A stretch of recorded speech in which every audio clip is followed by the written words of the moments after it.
chickadees. Happy Wine and Crime Wednesday.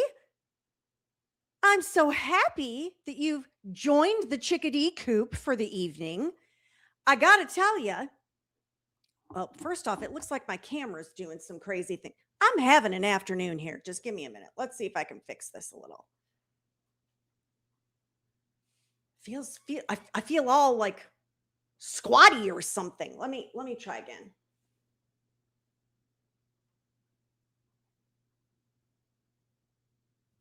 Oh, that feels a little better. Okay. Get myself situated here on this fantastic Wednesday.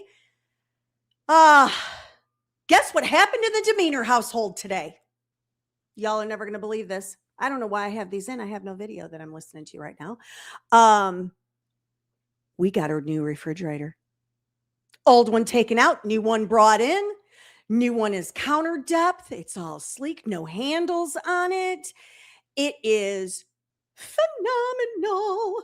I just have to tell you how awesome it is.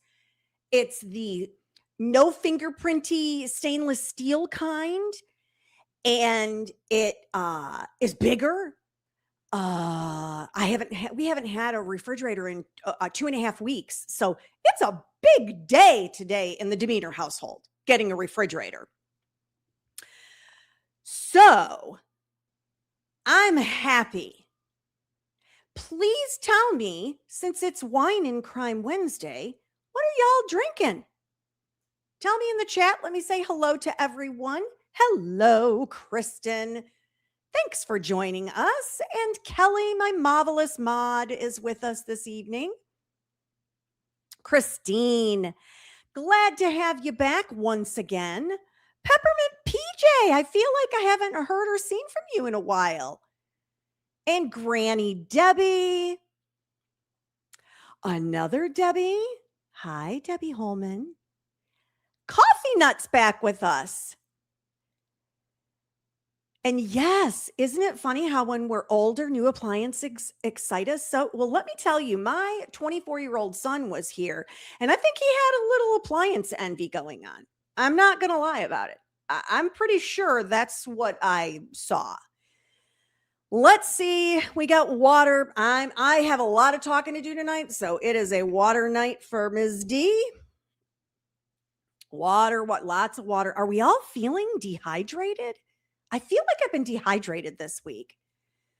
Putting groceries away and then heading for the Chardonnay. Good for you. Oh, and Veg 476. Good morning in Australia. Happy that you joined us. This is a weird one. It's a wild one. I haven't seen a lot of coverage on this case that we're going to talk about tonight. It is unsolved as of today. It is the case of Lynette Hooker.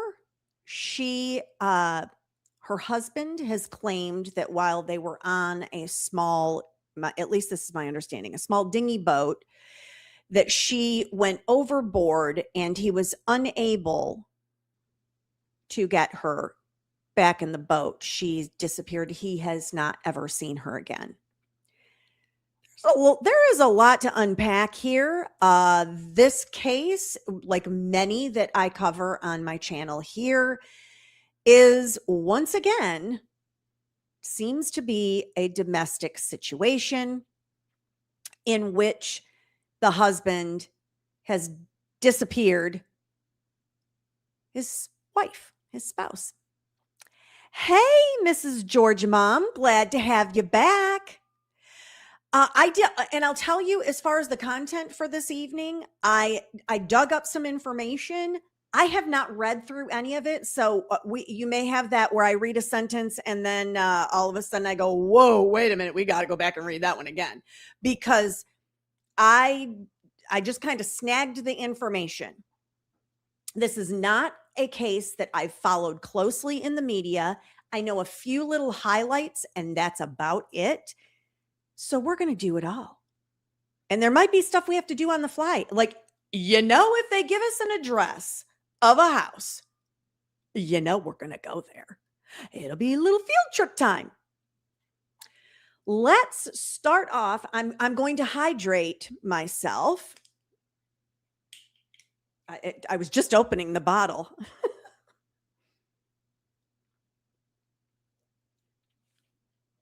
And it's at room temperature, which means I can guzzle it. I love it that way. I am not an ice cold temperature water drinker. So, and thank you, Granny Debbie. Granny Debbie says, thank you, or glad you're covering this. I hadn't heard anything about it since like a day or two after it happened. Exactly, me either. And that's why I said, well, let's find out if I can get any additional information. So here we go. I will be doing a lot of reading. I think there are a couple YouTube video clips at some point in this, but we're going to do it all. Let's get to it. So, Lynette Hooker is a Michigan woman. Also, a reason that I wanted to cover this. Michigan again. Lynette Hooker is a Michigan woman who went missing in April 2026 while boating with her husband near Elbow Cay in the Bahamas. According to statements provided by her husband, she fell from a small dinghy during rough weather conditions, including high winds and strong currents, and could not be recovered despite immediate efforts. Why were you out in a dinghy in rough weather conditions? I'm going to need to know. I want answers to these questions. Her disappearance prompted search efforts in the waters near Marsh Harbour and surrounding areas. The case has drawn attention due to prior allegations of domestic violence involving her husband, which have been noted in public reporting but did not result in criminal charges at the time. All righty. And there is the lovely, oh, you can't see my cursor. Let me make it so you can. There's the lovely Lynette, and there's what's his name? Sorry, I'm already throwing shade, and I'm supposed to have like an open mind, and I just don't know that I can with this. Yes, we're going to get into this. These two boated often or lived part-time on the boat, something of that sort. Yes. Kristen says, I would never be on a boat with that guy. Looks creepy. I can tell you my understanding from some of what I looked at and read earlier is they are full-time boaters, which means they live traveling on the boat. Ironically, Mr. Demeanor and myself have some friends of ours that also did the same thing. Gosh, that was back in this is 2026, so maybe in 2021-ish. And they live on their boat full time, spend a lot of time, it looks like, in the States on land, visiting family. But then when they're not doing that, they are living on the boat full time. And yeah, doesn't he remind you of Barry Morphew? Mm-hmm. Oh, Jillian, I missed her too. Hi, Jillian. Thanks for coming on back. So that is my understanding. We're going to get into all of it because there's a lot to unpack here. We're going all the way back to 2005. Time travel with me, everybody. You know how we do that in Wayne's World. That's what we're doing. It is November 8th. My birthday. November 8th, 2005. Kentwood, this would be in Michigan. Kentwood Police Department child abuse incident.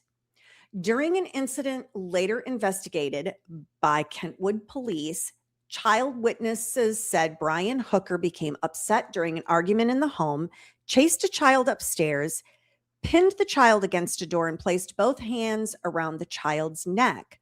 One witness said the child was lifted partly off the ground by the neck. Kentwood Police Department supplemental report, complaint number 1991905, dated December 5th, 2005. Let me click on the source and see what it shows us, or see what it shows me. Oh, well, here we are. Here is the actual complaint. Let me see here. Was a referral phone to FIA? Yes. The date this report was made was December 5th, 2005. Lynette Hooker and she's the mother, and the father's name is Rick Aylesworth, and Brian Hooker is the stepfather of the individual. And then it also says here, see attached copy of Kentwood complaint. Alrighty, let's see if we can see it. Oh, here we go. I told you I hadn't looked at anything. Let me make this a wee bit bigger for the old lady's eyes. It's not the clearest thing in the world. During the course of my investigation, I later learned that there were 2 additional witnesses never interviewed. Contact with Elizabeth Hoseth. I was contacted by Elizabeth Hoseth, who explained to me that she was the mother of Redacted. Elizabeth told me that Brian Hooker was Redacted's father, and that the night Redacted was assaulted by her father, Redacted was over at her father's for an evening visitation. Elizabeth said that when she picked up Redacted on 11/8/05, Redacted told her about Brian assaulting Redacted. Elizabeth told me that I could interview Redacted at her school for further information. I hope that makes sense to you with all of my redacting, but the redacted is the names of the individuals involved, the minors. Interview with Redacted. On 12/1/05, I interviewed Redacted at her school. And then the Redacted school name. I explained to Redacted my job and spent time building a rapport. Redacted told me that she was blank and that she was currently in the blank. Redacted told me that she lives with her mother and that she usually sees her dad every other weekend and during the week for evening visitation. I explained to Redacted the importance of only talking to me about things that were true and really happened. Redacted agreed to talk to me only about things that were true and really happened. I gave Redacted permission to correct me if I made a mistake and not to guess. I asked Redacted if she knew why I was at the school talking to her, and she said yes. She told me that her mom told her I would be coming to the school to talk about what her dad had done to her. I asked her what her dad had done, and she said he choked Redacted. I asked her when this happened, and she told me the last time I was over at my dad's. She told me that it was her dad's birthday. No, do not even tell me that this despicable man shares a birthday with me. This is completely uncalled for. Completely uncalled for. I've lost my spot. She told me that it was her dad's birthday. She told me that her stepmother, Lynette, was looking at her school's science book. She said that the book talked about what God made and that Lynette did not like what the book was saying. She said that Lynette called her dad, Brian, over to look at the book. She said that her dad was upset about what the book said because he didn't want her to believe in God. She said that this must be a sibling, was upset and tried to run to her room. She told me that her dad was trying to control his words, but couldn't, and he was yelling. She said that she and the sibling, her stepsister, got scared, so they ran into the music room. She said that when the sibling ran off, that her dad chased after her. She said that she told the sibling they better go upstairs, and both of them started up the stairs. She said that she was too afraid to look and kept going upstairs. However, the sibling stayed and watched. She said that when the sibling came up to the room, she told her that she saw her dad hold the sibling up in the air by her neck. She states that her mom came immediately after to pick her up and she left. She said that once she got in the car with her mom, she told her what happened and her mom called the sibling's mom. She said that no one was home, so her mom left a message on her answering machine explaining what happened and to call her. She told me that she was afraid that if she made her dad mad, that someday he might do the same thing to her. You think? I would be mad. I would be afraid of that as well.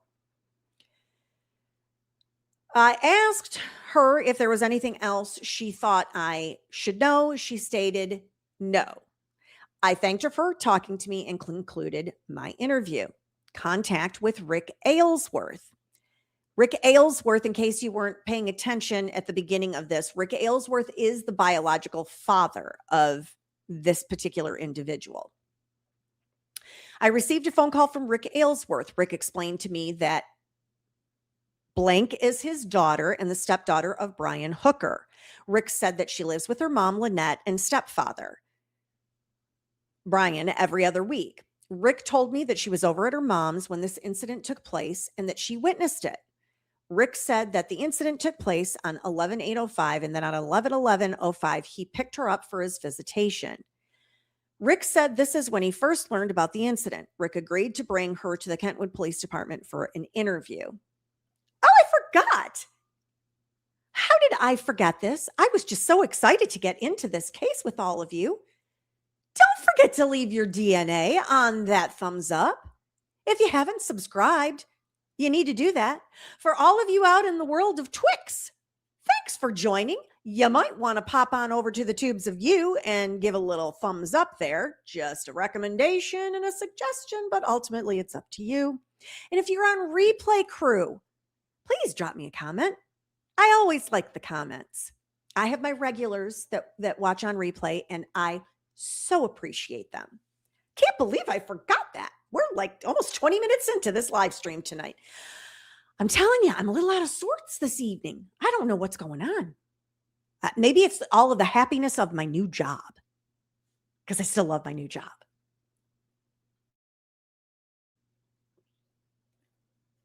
All right. Back to the plan.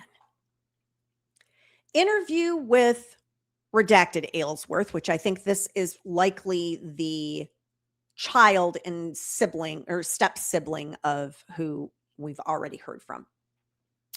On 11/30/05, Rick brought blank to the Kentwood Police Department for an interview. At her request, her dad stayed with her during the interview. She told me that she was redacted. You don't see a thumb to leave your DNA? What? There's no place to put a like, to do a thumbs up? What happened? Hold everything. This is unacceptable, what I am reading. Oh, if you're on a phone, sometimes you have to scroll around. That's what the marvelous mod Kelly is telling me, and all of you. I don't think anything has changed in YouTube. I don't think anything has changed. Alrighty, y'all let me know if there's an issue. Okay, back to this. I explained to her my job and spent time building a rapport. I explained to her the importance of telling the truth, and she agreed to talk about only things that were true and really happened.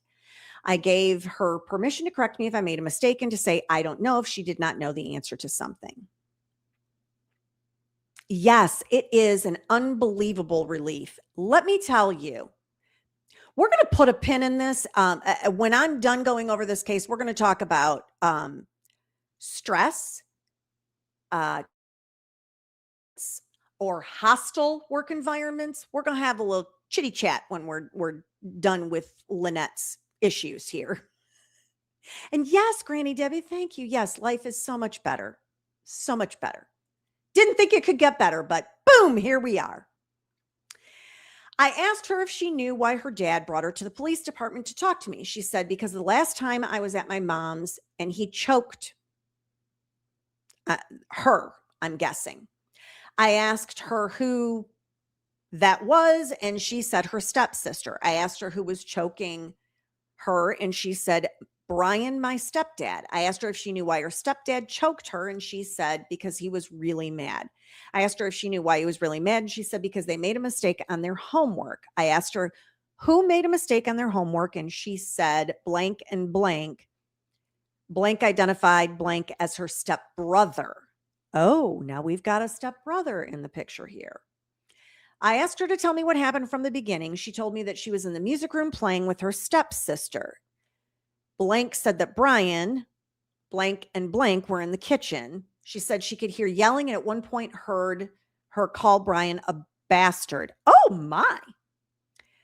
She said that she started to walk away and indicated she was going up to her room. She states that she started running to go upstairs and that Brian began to chase after her. She said that she saw Brian catch up to her and pin her up against the front door.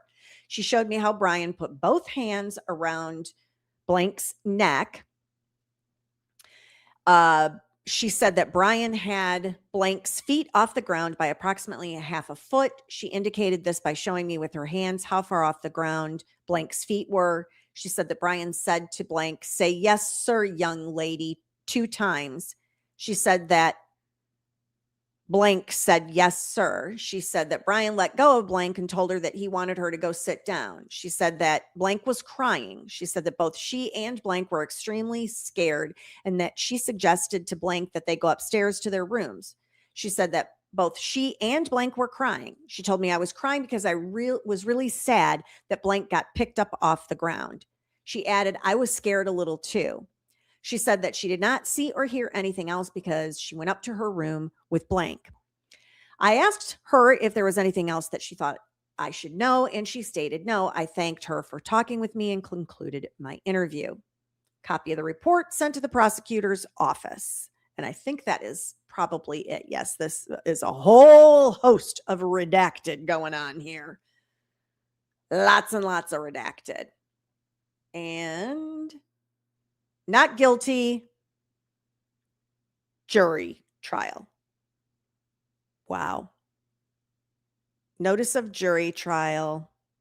Look at that. Are y'all seeing this that I'm scrolling through? Judgment entered. Action held. Notice of jury trial. Case was adjourned on January 6th. And it looks like, based on this here, he was acquitted. Isn't that scary to think about? Okay, back to this.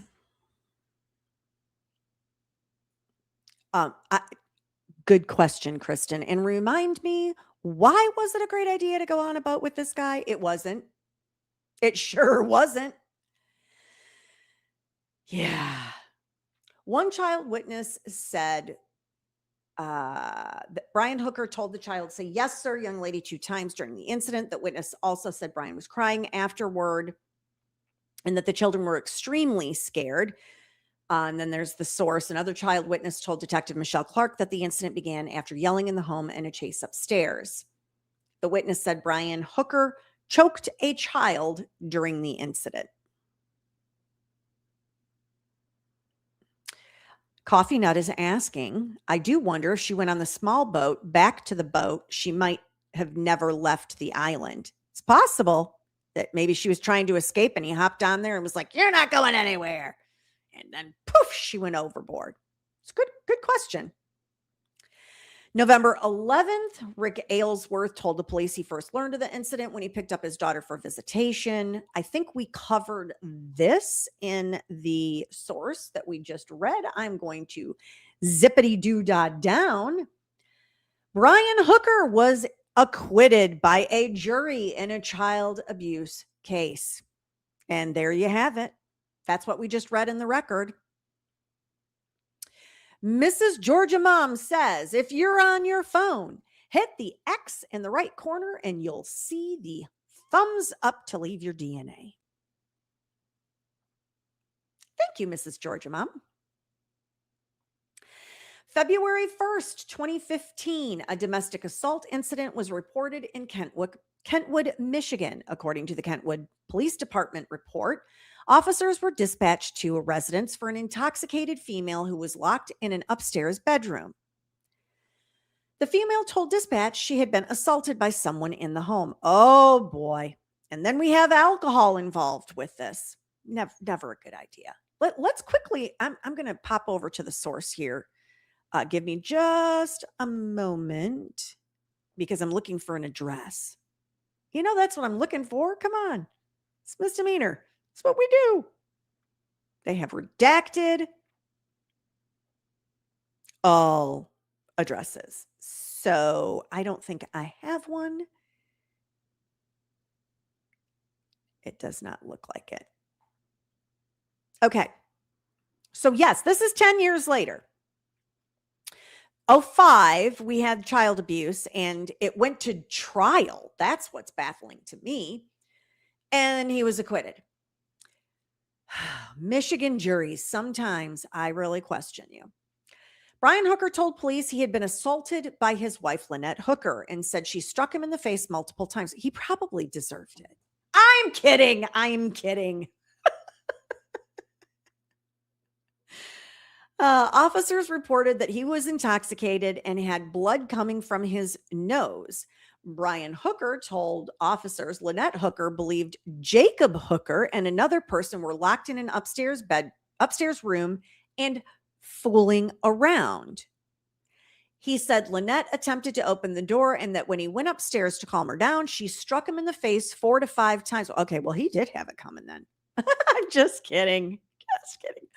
He told police he had never been hit like that in a long time. Sir, you said you'd never been hit like that in a long time. Well, was it in a long time or did you never get hit like that? Then began to cry and became emotional. Oh, Brian. Oh, Brian. A witness identified in the report as Jebbing told police she heard Lynette Hooker upstairs causing a commotion. She said Brian Hooker went upstairs and returned several minutes later bleeding from the nose. Lynette Hooker was described by police as highly intoxicated. She told officers Brian Hooker struck her in the forehead after her children locked themselves in an upstairs room and she tried to get in. She said he choked her and punched her once. Oh, well, he only punched her once. I mean, just once. And Granny Debbie is saying, and why did they get in a dinghy that far from shore? I kind of think she may have gone overboard on the big boat as there was more area for her body to go missing in. Dinghy story not believable. I don't think any of his story is believable so far. That's just my take on it. Witness identify. Oh, sorry. I read that already. That's right. We're talking about him only getting punched once. Just once. Police documented that Brian Hooker had a bloody nose that was red and swollen and that he refused medical treatment. Officers stated Lynette Hooker had no visible injuries, that they did not observe marks or scratches on her, and that she also refused medical treatment. Police attempted to contact Jacob Hooker and another individual who had reportedly left the home together due to the incident. Officers were unable to reach either person by telephone. The report stated neither person said they were involved in the assault, though they may have witnessed it. Lynette Hooker was taken into custody at 1:05 a.m. on a charge listed as assault and battery, simple assault.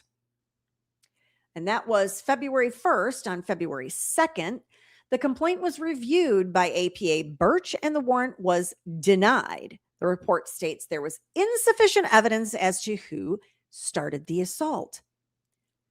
Officer E. Kitchka documented that Brian Hooker, Lynette Hooker's attorney Mark Hunting, and Jody Simpson at 62B District Court were advised that the warrant had been denied. The case was then marked closed.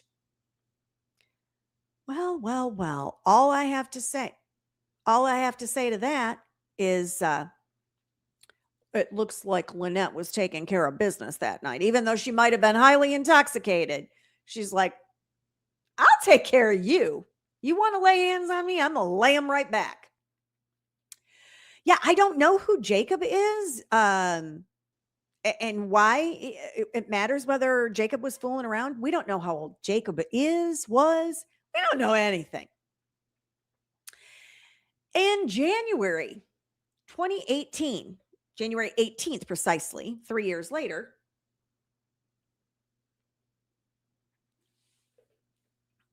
Brian Hooker formed Hooker Communications LLC in Michigan. The filing lists him as the organizer and resident agent and gives a Kentwood, Michigan registered office address. Oh, let's see if there's an address, shall we? We have an address. Do y'all want to check out the house? Let me get my ducks in a row here. I'm pretty sure y'all want to check out the house because, of course, that's what we do. Kentwood, Michigan. It is off the market right now. Let's see if I can get any sort of pictures at all of the interior other than just the exterior. Y'all!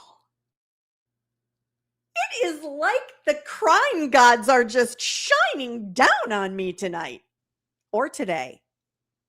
Here we go. That's the house. It looks from the outside like it's a split level. I don't know if it is, but it looks like it might be. It actually kind of looks like a house that I owned in Michigan at one time.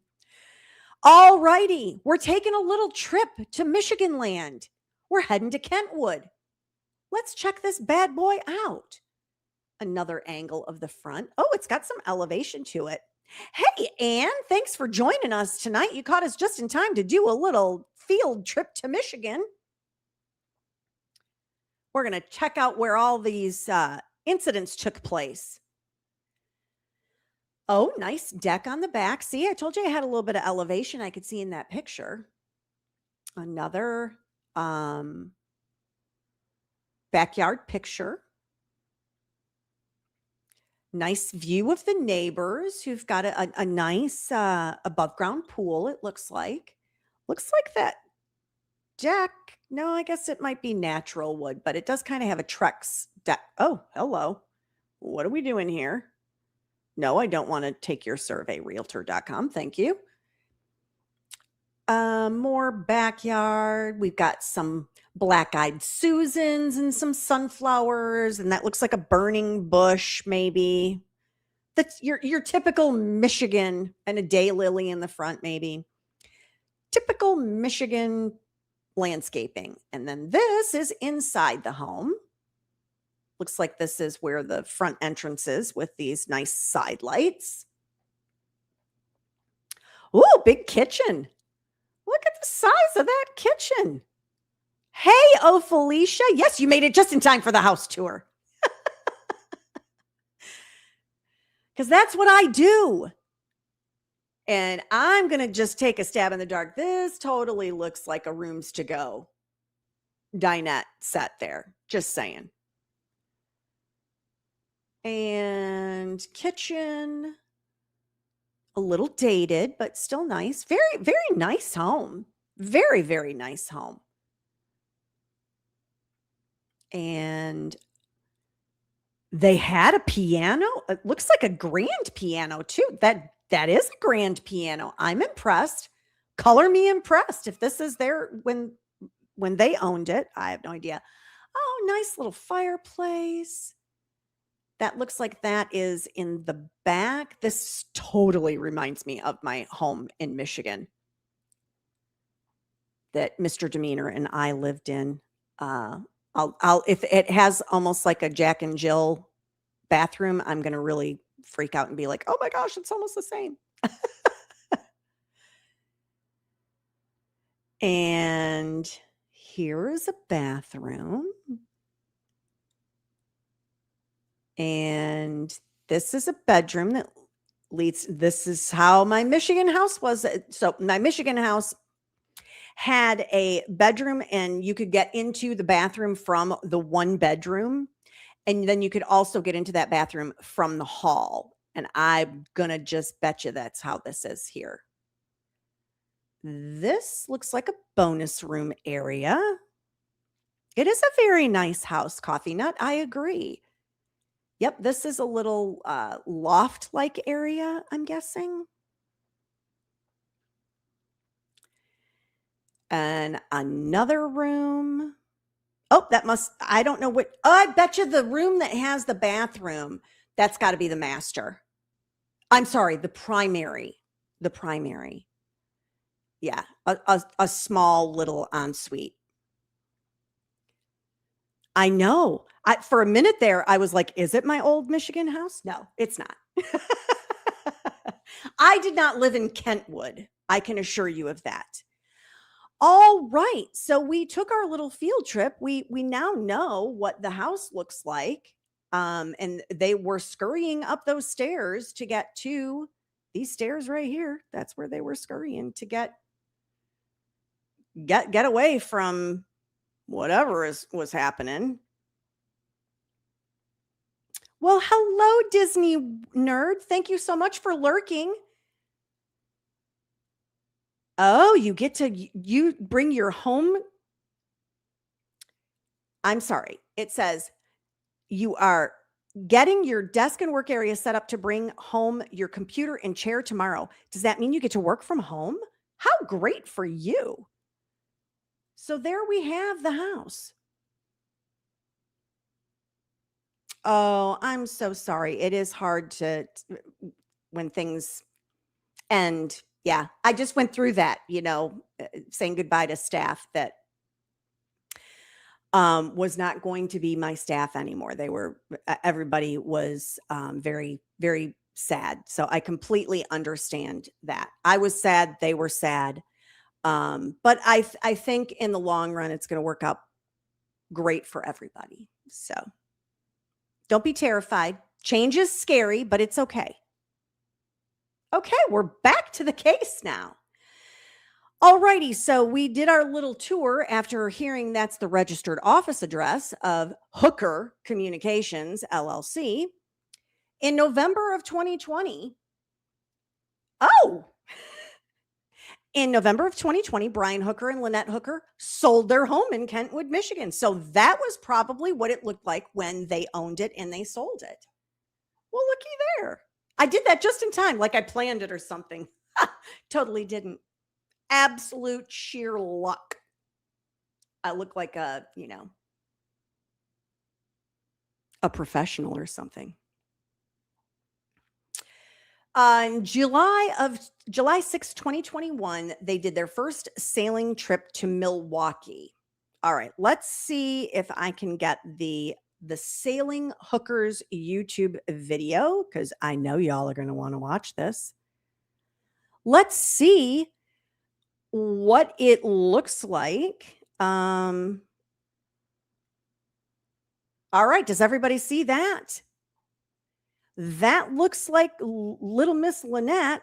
I've got the sound off here. Let me turn the sound. Oh, I'm unprepared. Let me get my ear in. Okay.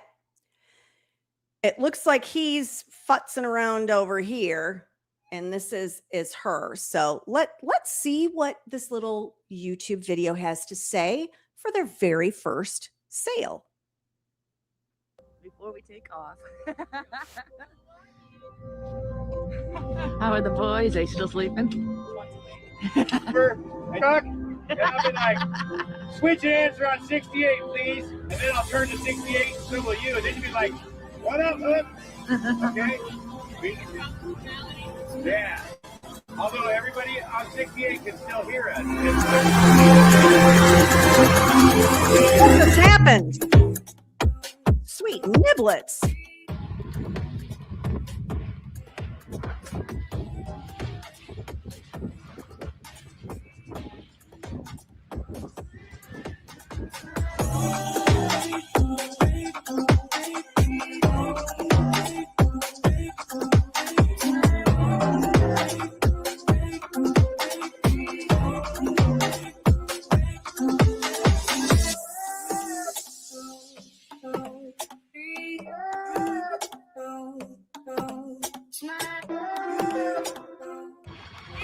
Take care, polar bear. Shake, shake, rattlesnake. Hey, Captain, where are we? We are in Milwaukee, Wisconsin, heading upriver on our electric steam.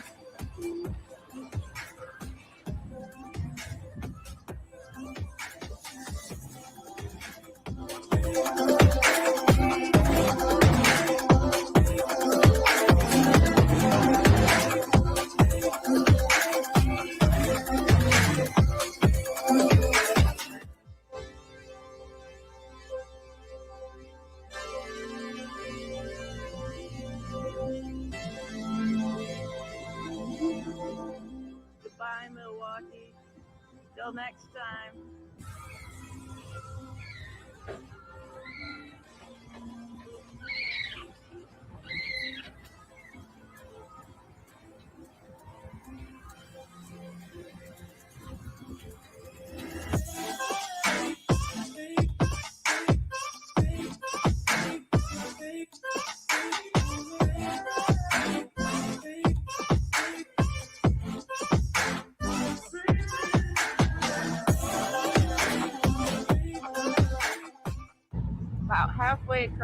Lake, Michigan.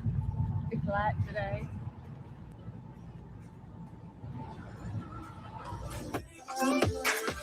Back to the home port. Sailing just wouldn't be sailing without a little sailboat race.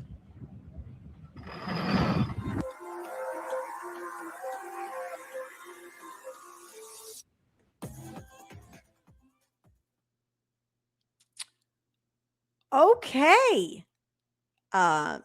Sorry, I'm trying to catch up on the mother-in-law murder plot trial too, by the way. Which I'm only on day 1, and if you all want to see someone that testifies honestly, you need to watch day 1 of the mother-in-law murder plot trial. Okay, so that was their first excursion, July 7th. Let me head on back to where we were. Oh, I have lost everything. I just screwed it all up. Get it together, Janet. Here we go. Boom. January 10th, 2023. Wasn't it January? No, wasn't January 10th. Okay. Lynette Hooker and Brian Hooker posted a video on their YouTube channel, The Sailing Hookers, documenting the purchase and cleanup of their sailboat in Rockport, Texas. In the video, Lynette said they had spent years looking for a sailboat before buying a Morgan 461, a 1980 charter boat from the Virgin Islands, and described it as a little rough on the edges. The video showed the couple repairing and cleaning up the vessel. Well, we're going to go watch that video now too, because we need to get context of what was happening with the Sailing Hookers. Gosh, that sounds awful. Am I the only one that thinks that sounds really awful? Let me get this one set up for us. Oh, this is a long one. This is like 7.5 minutes long, but I think it's important for us to get context of who they were, what they were doing, all that jazz. All righty. We ready? Let's do it.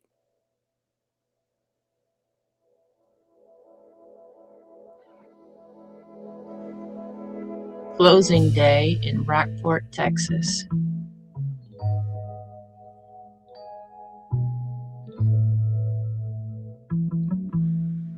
After several years of driving around the country looking for our perfect sailboat, we finally found her in Texas. We bought a Morgan 461. She's a 1980 charter boat from the Virgin Islands. She was a little rough on the edges. The decks needed to be redone, but we knew we were up for the task. I made it faster, guys. I can't with the slow speaking.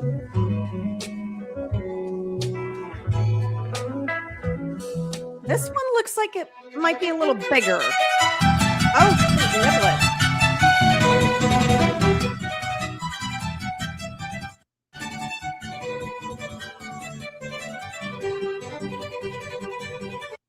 I need y'all to understand the sound on these videos is not regulated at all. So I'm trying to make it so it doesn't blow your eardrums out. So sorry.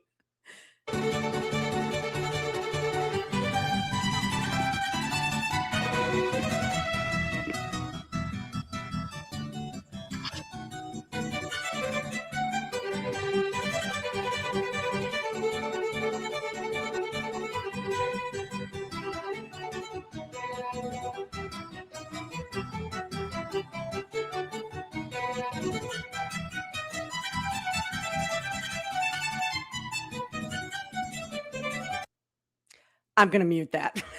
And I might get in trouble for copyright. I have no idea. Yeah, the mother-in-law murder trial. You feel like you don't know that one? Yeah, it finished. I don't remember how many days. Tracy Grist, I think, is who the mother-in-law is. And it is definitely, as I watch it, giving me shades of Donna Adelson. If I have an opportunity in the next month where we can do a replay of it, then we'll do that. But okay, I don't need to see them fix their boat. I just wanted to see the boat. The taping is complete and the first layer of non-skid has been applied.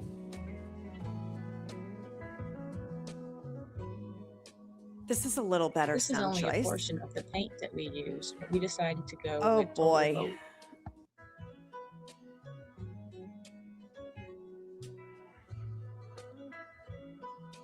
I mean, this looks like a bigger sailboat to me than what they had. It looks. And that is our powerboat friends, Roger and Megan, who have the boat across from us. All cleaned up now. Was it a good trial, Debbie? I can't with this. Huh. Yeah, you're absolutely right, Kelly. Don't ask Dale Warner to help you paint. He kind of sucks at it. But you know what he sucks worse at? Welding.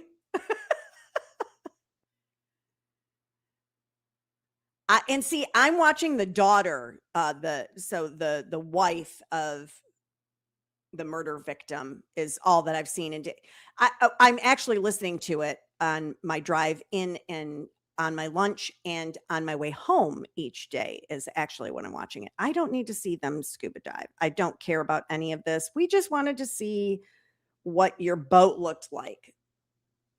I don't know who these people are. Yeah, I got nothing for you. I wanted to see, I want to see the boat. That's what I wanted to see. Okay. All righty. Yeah, see, bigger boat there. Let me go back.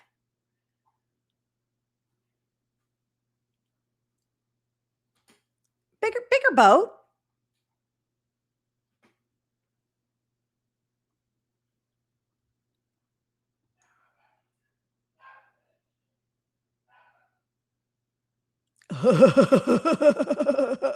I'm sorry. That's probably not what he sounds like, but in my mind, that's what he sounds like. The daughter's testimony, Anne, is amazing. I find her super, super credible, and I think she's making the defense attorney look like a doof. That's just my opinion. All righty. Let me get us back to where we need to be. All right. Okay. Lynette and Brian shared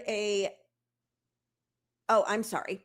March 17th, 2023, the couple posted another video showing themselves leaving the Industrial Canal Lock and navigating the Mississippi River toward Lake Pontchartrain near New Orleans, continuing to document their sailing life after acquiring the boat.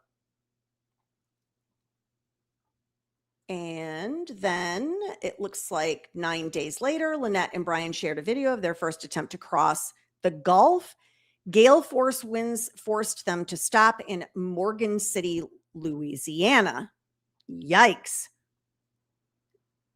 Yeah, I don't know that I want to go all the way across the Gulf of America. You know what I'm saying? Of course, I am terrified of deep water, so I wouldn't want to do this kind of boating thing in any situation, stretch of the imagination, any of it. Okay. April 24th, 2023.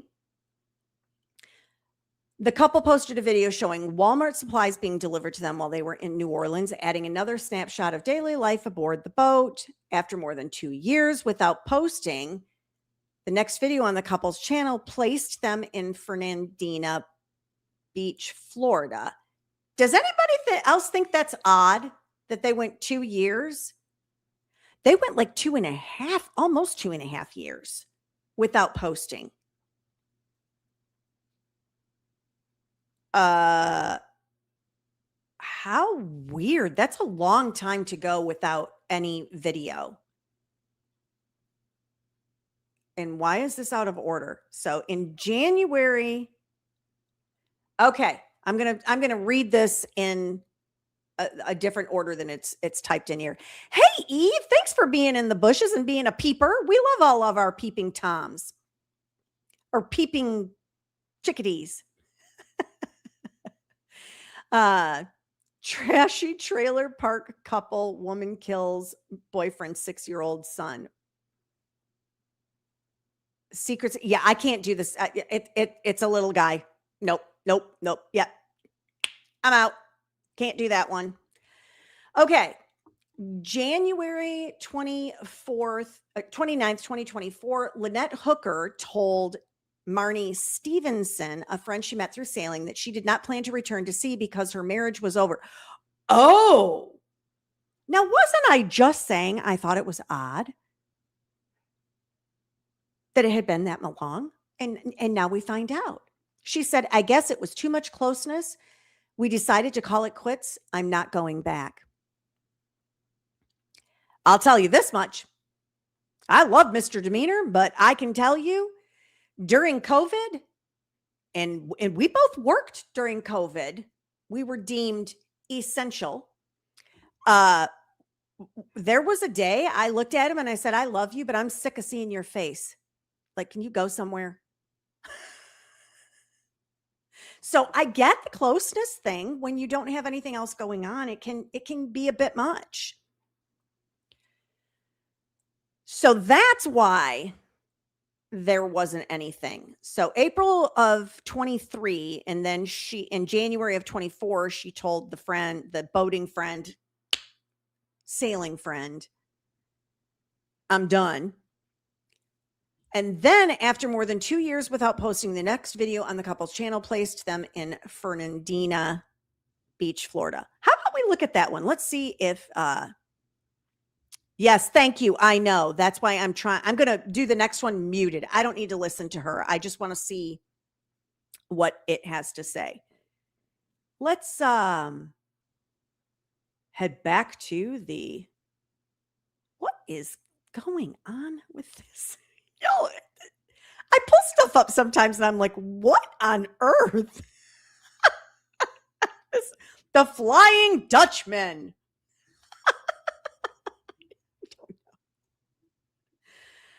I don't know what we're doing. This is a 3-minute video.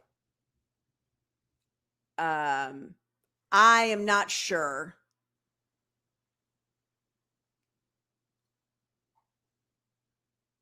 Right, Disney? I mean, I adore Mr. Demeanor, but yeah, I got to have my own thing too. I cannot possibly just have him. No, I am a multidimensional person. And so that, yeah, I know that other boat was freaking amazing, wasn't it? Yeah, that wasn't a crazy boat. That's not what we're on. We're on, I don't know what we're on. I guess the Flying Dutchman. I don't know what we're doing. Oh, arg, my matey.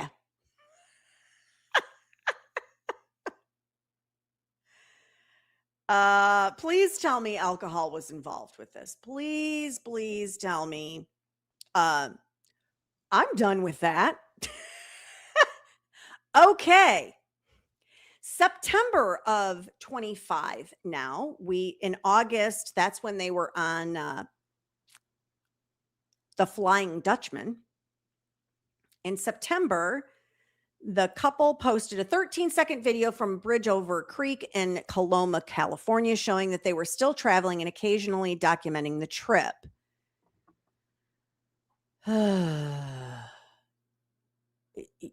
Yeah, Monday nights, the hubs has meetings or training at the fire station. I call those me time evenings and refuse to plan to do much of anything on those days. Yes, you have to have those. Years ago, when I was in my 20s and I was dating and I was not married, I lived in an apartment on my own. And Thursday night was my night that I told my boyfriend at the time, don't call me, don't come over. I don't care what is happening in your life, but Thursday night was Janet night. That's what I called it. Thursday night was Janet night. It's Janet night. Leave me alone. And at the time, I don't know if anybody on here remembers a television program on the USA Network called Silk Stockings. I loved Silk Stockings with Mitzi Capture and Rob Estes. Oh, yeah, that was me every Thursday night.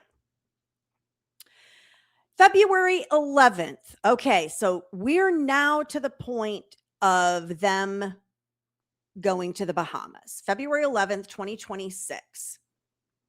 See, you all love Silk Stockings too, right? I loved that theme song too. I need to find that theme song because I loved that theme song. Lynette and Brian on the way to the Bahamas. This is on February 11th. February 13th, Lynette and Brian, day 3 of the journey, Crab Cay in the Bahamas. And I'm guessing there's another video. I'm not entirely sure. Let's see what it takes me to. It might be a Facebook. Oh, no.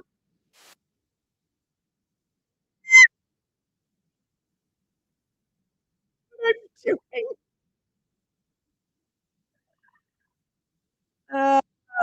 Hang on.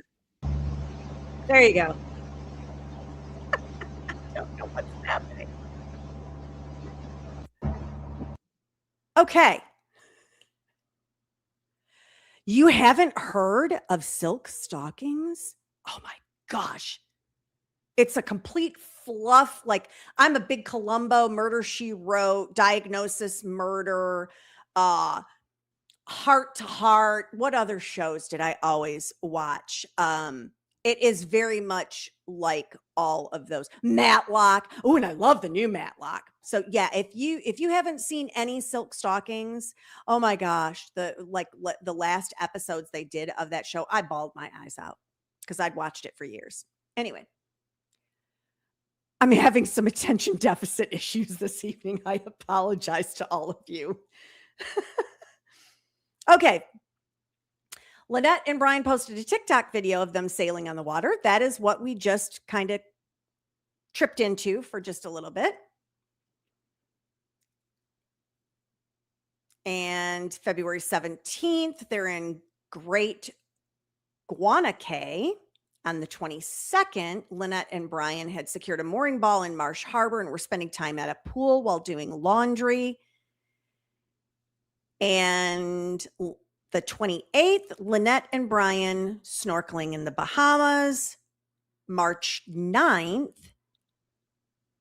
Lynette and Brian shared a video of themselves paddleboarding in Marsh Harbour. Again, snorkeling on the 10th, and then they're at Tahiti Beach on March 25th.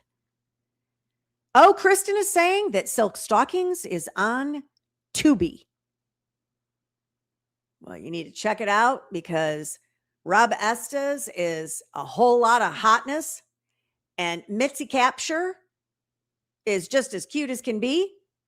I don't remember what their character names were. They would call each other Sam, and that went back to a previous case they worked.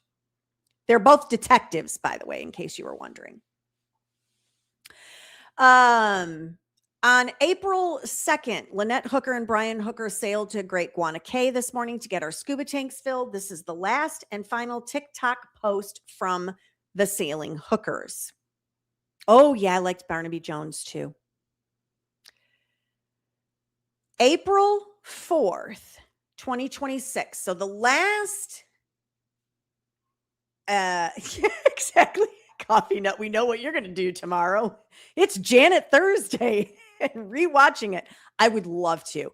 As luck would have it, I did not know Mr. Demeanor at that time. And when I mentioned something about that particular television program, he was like, oh, yeah, I know that. I watched it too. Because I didn't meet Mr. Demeanor until I was 29. So I was almost out of my 20s. April 4th, 2026, 7:30 p.m., Lynette Hooker and Brian Hooker left Hopetown in an 8-foot hard-bottom dinghy for Elbow Cay. This doesn't make sense. Yes, Kelly, very much a moonlighting flair to it. Very much so. Another account of the same trip described, leave described them as leaving Hopetown's Abaco Inn and heading toward their anchored yacht. Later that evening, during the crossing, Lynette Hooker went overboard while holding the boat keys, causing the dinghy's engine to shut off. Brian Hooker said strong currents carried her away and that he lost sight of her. I'm sorry. This is sounding like a game of mousetrap, sir. During the crossing, Lynette Hooker went overboard while holding the boat keys, causing the dinghy's engine to shut off. Yeah, this is sus. After Lynette entered the water, Brian Hooker paddled the disabled dinghy back toward shore after losing sight of Lynette. Because, of course, that's what you want to do. You're not going to look for your spouse. You're going to just go to shore. Did you not have any means to call for help while you were out there on this dinghy? Like, what are we doing? Sunday, April 5th, 2026 at 4 a.m., Brian Hooker arrived ashore in Marsh Bay or Marsh Harbour, about 8 miles west of Hopetown, and told another person what had happened. Police were then alerted. Edward Smith, a security guard at Marsh Harbour Boatyard, said Brian Hooker came ashore near the boatyard appearing exhausted and thirsty after drifting for hours. Smith said another employee alerted him that a man had stumbled onto the property talking about a key and a woman, and that Brian asked for water and said Lynette was still in the water. No, she's freaking gone now, dude. This is way too much time. 5 a.m. Smith said he called police to assist Brian Hooker and that officers arrived at about 5 a.m. 7 a.m. Edward Smith said Brian Hooker was still speaking with police when Smith's shift ended at 7 a.m. 5:51 p.m. The Royal Bahamas Police Force publicly announced that an investigation into Lynette Hooker's fall was underway. Search efforts on Sunday included support from the U.S. Coast Guard for about 1 hour using an HC-144 aircraft, but the search produced no results. Yeah. Oh, yeah. Marine and wife goes overboard and he just keeps paddling away. Yeah. It's believable, right? Totally. Sunday search phase. The search involved Bahamian authorities and expanded across marine, land, and aerial areas. Drone technology and professional divers were also used. Then on Monday, this is the next day, April 6th, throughout the day, search efforts continued in the waters between Elbow Cay and mainland Abaco as authorities tried to locate Lynette Hooker. Then on Tuesday morning, Lynette Hooker's daughter, I wonder which daughter this is. Don't you all wonder which daughter this is? Lynette Hooker's daughter, Carly Aylesworth, called for a thorough investigation and said there had been prior issues that could be important to a full review of the facts and circumstances surrounding her mother's disappearance. Oh yeah, I bet she did have a lot to say. She said she had been given very little information, that her sole concern was finding out what happened and making sure a full investigation was conducted. And great question. So were they in the dinghy on the way to the boat? I happen to know that our friends that live on their boat do use the dinghy to get from the boat to land, sometimes, especially like to go to a restaurant or to pick up some supplies and things like that, because a lot of the areas you could get a little dinghy up to it, but you can't get that big sailboat or a larger boat in that area. So it is quite possible that, yes, they were in the dinghy headed back to the boat. My issue that I have is it seems like they were way far out. I'm anxious to see where the heck they were. We're going to get into it. Don't worry. We're just scratching the surface right now. We got more. So I do think that's a common activity that full-time boaters do so that they don't have to go inland or go to the mainland with a big, huge boat. Afternoon of Tuesday, April 7th. So she went missing on Sunday. This is now Tuesday. Richard Cook of Hopetown Volunteer Fire and Rescue said officials did not suspect foul play at that point. He described the circumstances as involving nighttime travel, very windy conditions, no moon, pitch darkness, and rough water for the small boat they were using. He also said the search had transitioned to a recovery effort. At 7:12 p.m., a second public update stated that search operations and investigative efforts remained active. The Royal Bahamas Police Force stated that extensive search and rescue operations had been carried out by the Royal Bahamas Police Force, the Royal Bahamas Defense Force, local fire and rescue teams, the Bahamas Air Sea Rescue Association, and the United States Coast Guard. And I have no idea, Debbie, why would they go out in rough weather? They wouldn't. And that's why this entire thing is suspicious to me. But, we can't go on living with suspicious minds. Just saying. Police stated that, the search had spanned marine, land, and aerial areas with additional support from drone technology and professional divers. Police stated that search operations and investigative efforts remained active and issued a public appeal for information.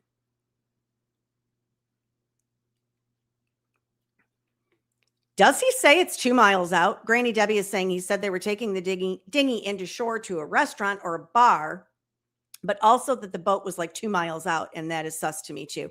If it was 2 miles out, there is absolutely no good explanation for that. Nope. I'm not buying it.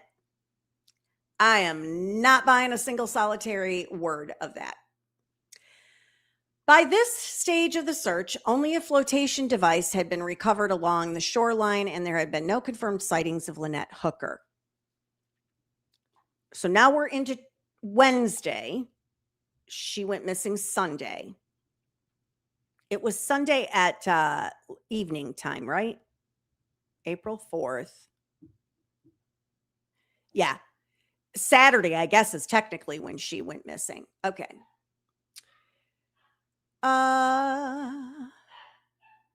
Wednesday, April 8th, 6:42 a.m. Carly Aylesworth said Brian Hooker had been physically violent in the past and said the account of Lynette's disappearance did not make sense to her. Yeah, it doesn't make sense to us either, Carly. She described Lynette as very fit, said Lynette would not ordinarily lose her balance on a boat, and questioned why Lynette would have had the dinghy keys because Brian was the one who usually drove it. Interesting.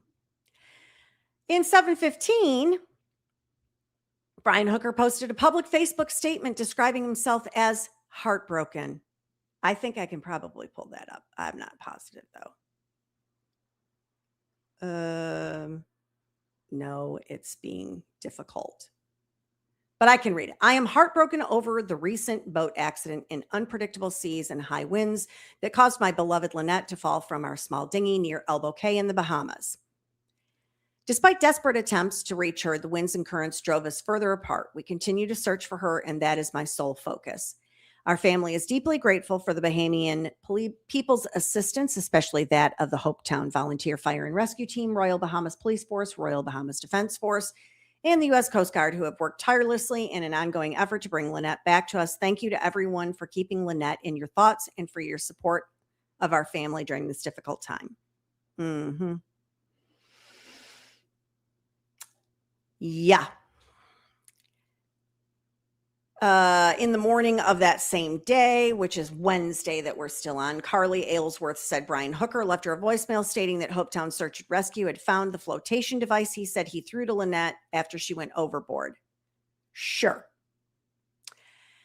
10:04 a.m., Brian Hooker spoke publicly for the first time since the incident and described himself as heartbroken over a boat accident in unpredictable seas and high winds near Elbow Cay. He said he made desperate attempts to reach Lynette, but that winds and currents drove them farther apart. I want to know how. I want more detail.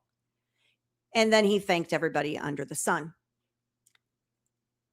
During the day, the U.S. Coast Guard opened a criminal investigation into the case. I wonder why. And by 6:30 p.m., a Royal Bahamas police force vessel approached the yacht Soulmate in Marsh Harbour, and officers were seen inspecting it. 2 officers appeared to secure an item to the side of the boat. 1 officer was seen looking through a window, and the crew departed a short time later.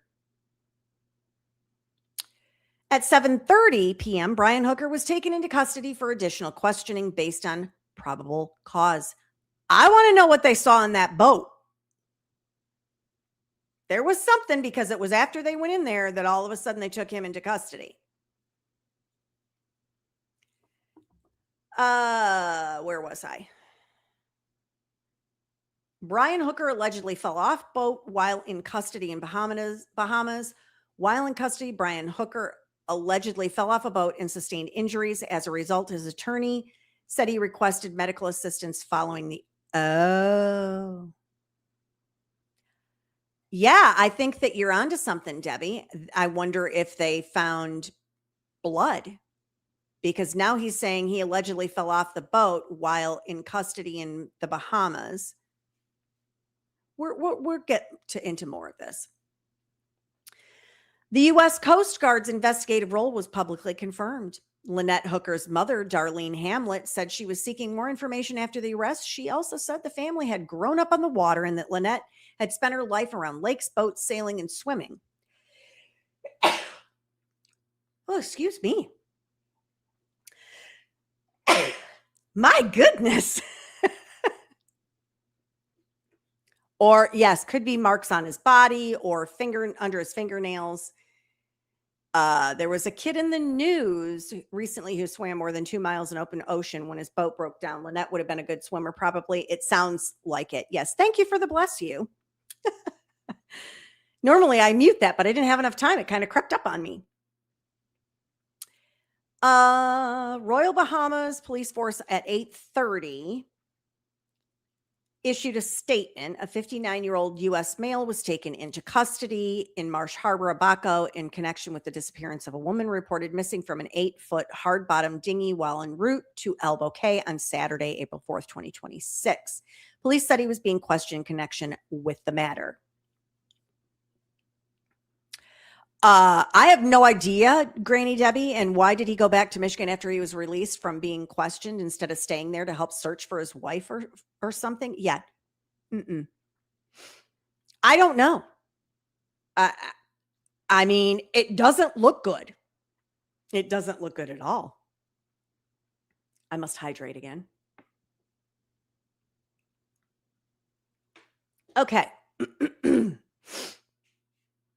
At 3 a.m., defense attorney Terrell Butler confirmed Brian Hooker had been taken into custody in connection with Lynette Hooker's disappearance, said he had not been charged with a crime, and he said he denied wrongdoing while cooperating with authorities. Darlene Hamlet said she wanted to hear what Brian Hooker had to say because she had not heard from him in almost 2 days. She was returning from the Bahamian consulate in Miami after securing a passport so she could travel to the Bahamas. Carly Aylesworth said Brian Anthony Hooker gave her the same account he later provided to authorities during a brief phone call on Sunday after Lynette vanished. She said he sounded monotone and relaxed, and she said she was in shock both at the news and at his tone. Carly Aylesworth and her attorney said the arrest appeared to be bringing the case the attention it deserved and that the family has been seeking answers after receiving very little information in the beginning. I agree.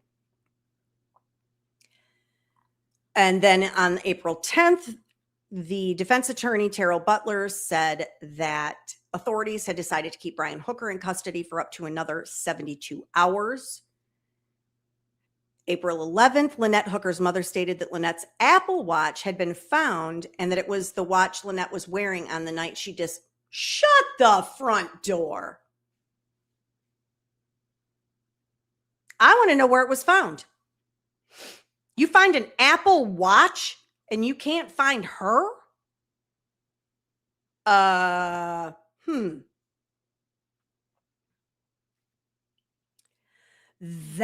is a big time problem.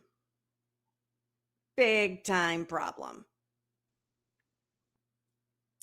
April 13th, 7:30 p.m., according to defense attorney Terrell Butler, the extended custody deadline for Brian Hooker was around 7:30 p.m. Monday, unless authorities released him earlier or filed charges. The report said he was being questioned in relation to the Bahamian offense of causing harm resulting in death. Brian Hooker released from Bahamas jail after wife's disappearance. On the 15th, both the attorney and Brian Hooker left the Bahamas because his mother is very ill, but said he plans to return to the islands. Butler said Hooker departed on a commercial flight and that police had been informed, though he did not disclose the destination. Really? Really? Your mom is really ill, but you were literally boating full time. Seems a little convenient that mom is so ill and he has to take care of her. Yeah, Kelly, there's a bunch more that we're going to get to toward the bottom of this here. So Carly said, and her partner Steve Hansen arrived on the 16th of April. My sole concern is to find out what happened to my mother and make sure a full and complete investigation is performed into her disappearance.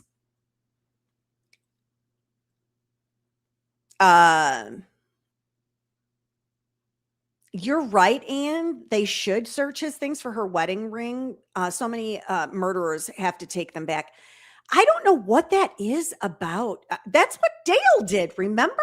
Dale had the freaking wedding ring. The $20,000 wedding ring. Like, I don't get it. What is that? Background details tied to the couple's boating life. Friends described the couple as having retired and begun traveling full-time on the boat they had bought in Texas and spent about a year fixing up. Brian Anthony Hooker was born in November of 1967. There are lots of social media accounts here. And then we're going to get into some business here. So we already read the report of child abuse and the domestic assault that was 10 years later. We know about the articles. Let's look at the message here. Okay. This is messages to Marnie Stevenson. I don't know if I make this bigger, if that helps at all. It says, how far south did you guys make it? We are probably starting the trek around the beginning of March. And I believe this is Lynette responding. I guess it was too much. It is. I guess it was too much closeness. We decided to call it quits. I'm not going back. Good luck, guys. And then Marnie said, I'm really sorry to hear this. And Lynette responded, me too. Heartbroken considering I quit my awesome career, sold my house, and gave away everything I own to cruise. Shaking my head. Stupid. And then Marnie says, oh no, I can't remember. How long have you guys been cruising? And she says back, we were married 21 years. Our marriage lasted 6 weeks cruising, and a laughing, crying emoji. Marnie says, oh my goodness. Lynette says, yep. Marnie, I totally misread that. I thought neither of you liked it and were just hanging up cruising. Now I am really so sorry. Lynette, LOL, just starting over. Marnie, oh, darling, that's got to be tough. My heart goes out to you. Lynette, a friend in New Orleans has invited me to cruise. I'm just not sure now. Marnie, New Orleans? So it's not cruising you're not enjoying. It's your spouse. And Lynette says, I love sailing. And Marnie says, what is NOLA is how she put it. New Orleans. I just said New Orleans because I knew that's what she meant. And Marnie says, okay, well, that sounds like fun. Lynette says, it does, but too much going on to think about it right now. It could be weird without my Brian. Marnie says, completely understandable. Probably a whole lot to wrap your brain around. Lynette, so maybe I'll see you out there. Currently looking for a job. Marnie, I don't know you well, and I hope I'm not speaking out of turn, but when you comment that it would be weird without you You're Brian. Is it soon enough that maybe things could be reconciled? And Lynette says, not this time. It was real bad. I can't be out there with, oh, I can't be out there with him. Oh. And Marnie says, totally understand. With a follow-up of this time, I get it. Big hugs, my friend. You're a strong woman. Lynette, so maybe I'll see you out there currently looking for, that's a duplicate. And then Marnie says, okay, I got to look and check dates here. Yeah, that's a big boom, Debbie. You're right. This entire conversation was January 29th, 2024. And then we go down a month later on the old leap day, February 29th. She says, looks like things are on the up and up. And Lynette responds with 3 hearts and a thumbs up. And then Marnie says, so happy to see this. Oops. Exclamation, not question mark, because it was not a question. Oh boy. All right. Let's go back here and see what else we got going. Sorry, I need to close some tabs here. I am like a crazy old lady with too many tabs. I've just been opening and opening and opening. Okay. That was really telling. I can't be out there with him. Wow. I don't know what the significance is to the business annual statement. Oh, a different address. Let me see if this address, we can see pictures. We may have to take another. This is in Onstead because I believe they sold their place. I'm just curious to know whose home this is in Onstead. I'm sorry. Bear with me while I multitask and try to get this bad boy pulled up for all of us to see. We may have to take another 2 field trips in one night. Say it isn't so. Let's see what we can get, if anything.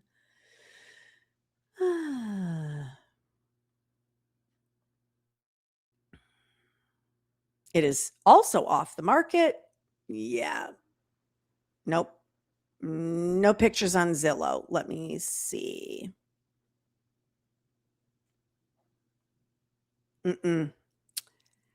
Nope. It looks like a vacant piece of property, if that makes sense to all of you. No additional field trips. Sorry. False alarm. I don't think anyway. Let me yeah, that's not giving me anything. I don't see anything through Realtor. Let me try. I'm not giving up yet. Yeah, no imagery. Yeah, I got nothing for you guys. I'm sorry. False alarm. Womp, womp, womp. That's sad. All righty. Back to, GPS coordinates. Hooker family travel. Let's look. Okay. Don't worry. I'm going to make it so we can see what the heck they're actually talking about here. Or if we can. Okay. Let me get myself out of the way for us. I remember reading Great Guana Cay in some of it. So I'm thinking they were in this area. I don't really know how to read this map. But oh my. Is this where their boat was? I don't know. Can you all see my cursor? You can't see my cursor because I'm trying to show y'all. Let me see. Do you see this purple blob kind of due south of Foots Cay? I think that's where the boat was. And I think that's a long way. Look at how far that is. That's a long way to be out and like anchored, and you think and why wouldn't you go to Great Abaco or Abaco or what have I been saying it? Abaco?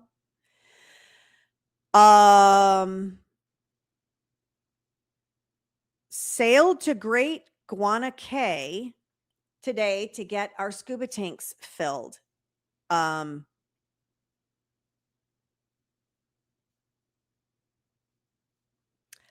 hope that was in the sailboat and not on the dinghy. That's what I'll say about that. Let's head on back to this. Oh, are y'all interested in some text messages that old Brian Hooker has shared? Here we go. I think I think we're going to enjoy this part. Brian Hooker. Did we just see y'all on the news? ABC World News said Lynette fell off boat. Yes, brother, I'm afraid so. Off the dinghy and some choppy seeds on the way back to the sailboat. The wind blew me away from her and she swam toward the sailboat and we lost sight of each other pretty quickly as it was just about sundown. Hang on. You could see your sailboat? What is going on? This is already not making sense to me. I drifted and tried to paddle with one oar for the next 7 hours until I washed up behind the shore of the next island over and was able to get some help finally. We are all still searching. A lot is going on right now, but I thank you for checking on us. Being on the news is a huge burden, and I just had my first ever news organization call me a few minutes ago. You're spelled incorrectly in our prayers. She swam toward the sailboat. Like, could he see the sailboat and his choice was to paddle for 7 hours instead of trying to get to his sailboat? Coffee. Now, what happened to the other oar? Did you toss it because you smacked her on the head with it and tossed it in the ocean? Oh, y'all kill me. Probably. Thank you, friend. Our family is in hell right now. Search and rescue just called and said they had searched a bunch of areas today and no joy. They are going back out tomorrow, but a storm is coming in Wednesday. Please keep us informed, and if we can do anything, let us know ASAP. Thumbs up. I know the pressure on you is hard. I'm praying hard, and if you need to talk or anything, let me know. Do you have a place to stay on island, or are you staying on boat? Any way I can help, please ask. Good morning, Daniel. Thank you for reaching out and supporting us. I got the boat back to Marsh Harbour yesterday, and the fire department brought me back my dinghy. What?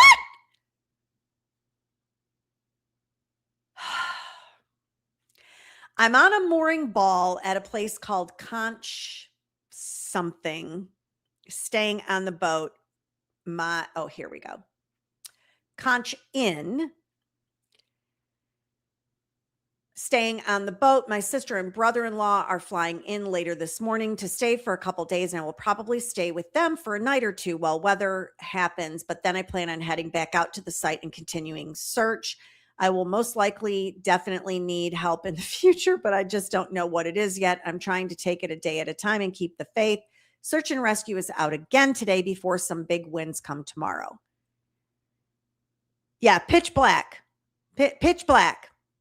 It depends on which time you get the story. It was either pitch black or it was just sundown.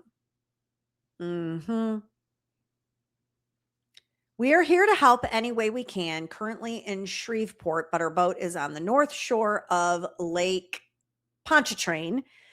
We was actually going to buy a sailboat this week and bring both boats home to Shreveport. If you need anything, I will help where I can. Congratulations on your sailboat, Captain, and thank you for your kind offers. I will be in touch as events unfold. It's rather accommodating. So that was to a friend. Brian Hooker's messages to daughter and stepdaughter, I think is what that means.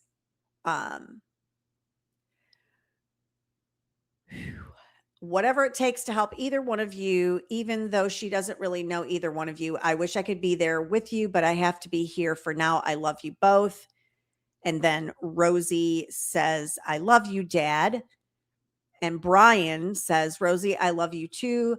Carly, I just took a melatonin in an attempt to get some sleep. Me, Aunt Jen, and Uncle Brett are going out on a boat tomorrow to continue searching, and I'll try to contact you if I can, but I may not be back before you go to work. So shoot me a call or a text when you get on break for updates.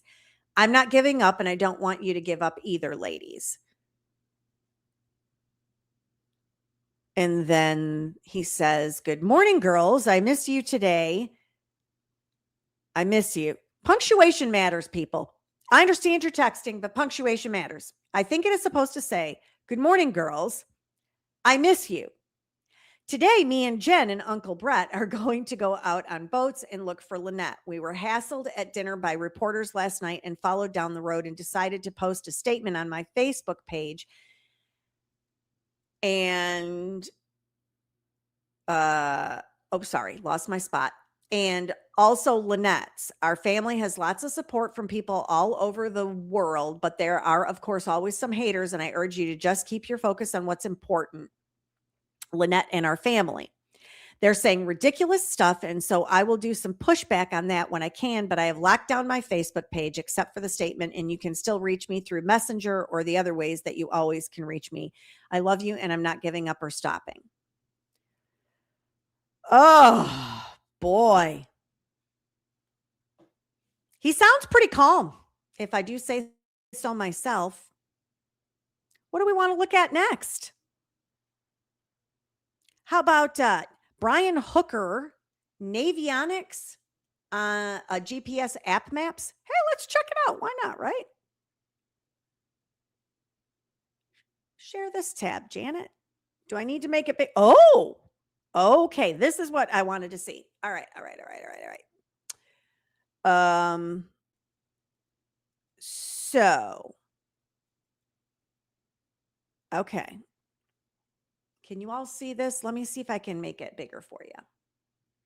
Because there isn't anything really below or above of significance. So this is stating that at the end of the red line is where he claims she fell in. I don't know what this says. Something anchor dinghy and then drift and paddle 4 miles west.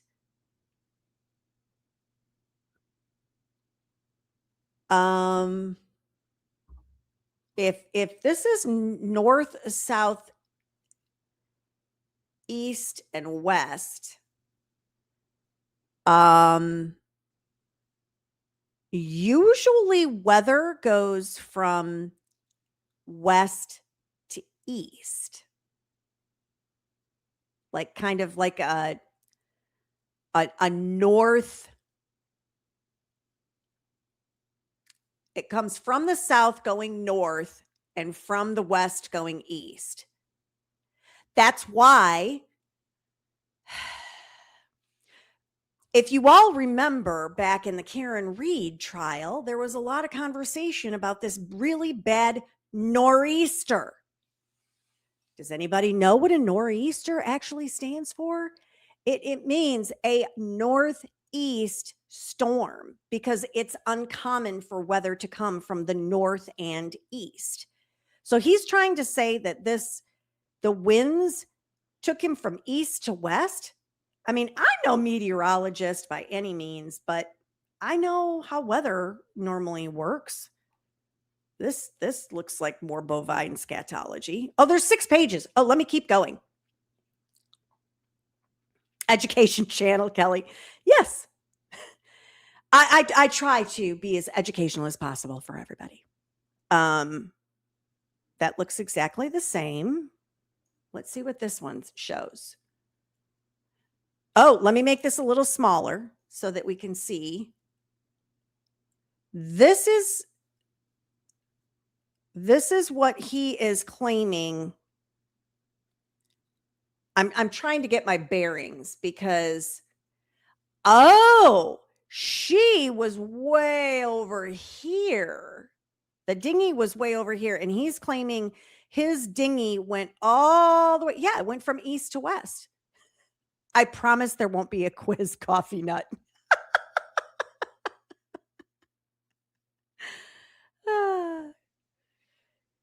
Chat's great. Y'all kill me. So why are y'all wondering why this little tip? It's hard for you to see what I'm talking about.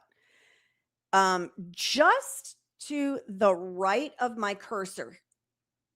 I'm sorry. Just to the left of my cursor, there's a tip of land that his dinghy looks like it almost nicked the land. What ended up all the way? I'm so confused. Yeah, that's exactly same thing again. Sailboat anchored. Okay. Aunt Pat's Bay is just north of Aunt Pat's Bay is where the sailboat was anchored. That still looks like that's quite a ways out when you look at it.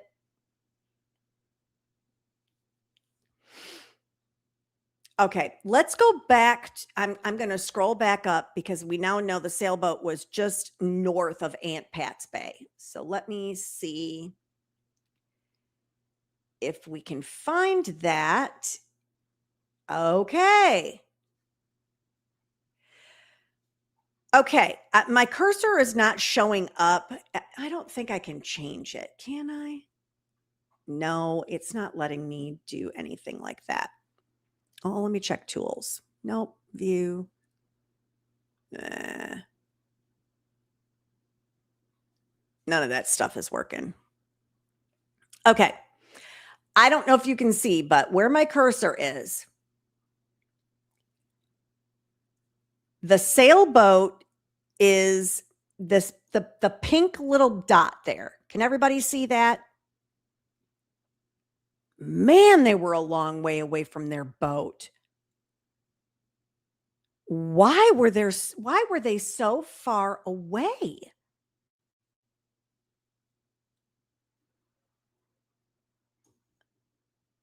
I got to go back down to the other picture.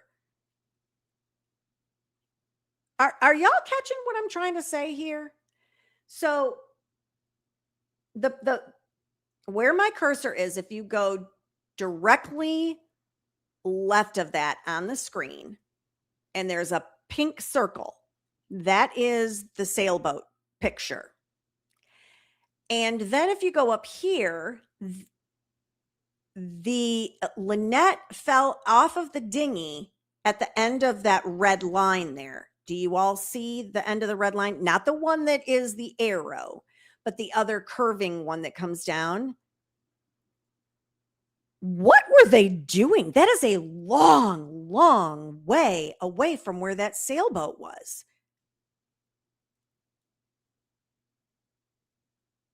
Oh, this isn't making sense at all to me. Let's go back to where the sailboat anchored. Yep. Oh, no, this shows it north of that. Okay, see, this is why I have to go back and forth. Okay, so no, it was further up. It was like in this area here where the words are at end. right to the left of here. I think that's about where the sailboat was. My bad, not the pink circle. That's still a long way. I'm not buying this story. All right, let's see what other evidence we have here. There is a Royal Bahamas Police PDF. Let's take a look. Yeah, oh Felicia, this dude's a story is about as good as Dale Warner's. Oh, or my favorite, Caleb Flynn, dumbest murderer ever. All right, let's see what they have to say. Oh, teeny tiny. Let's make it big.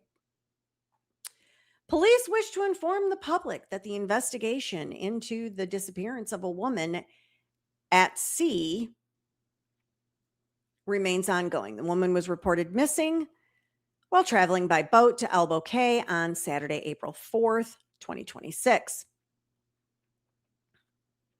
Since the incident, extensive search and rescue operations have been carried out by the Royal Bahamas Police Force, the Royal Bahamas Defense Force, so on and so forth, everybody. And then they're asking for assistance.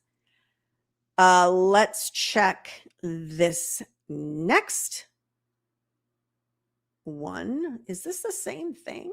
Tuesday, April. Oh, they then the very next day they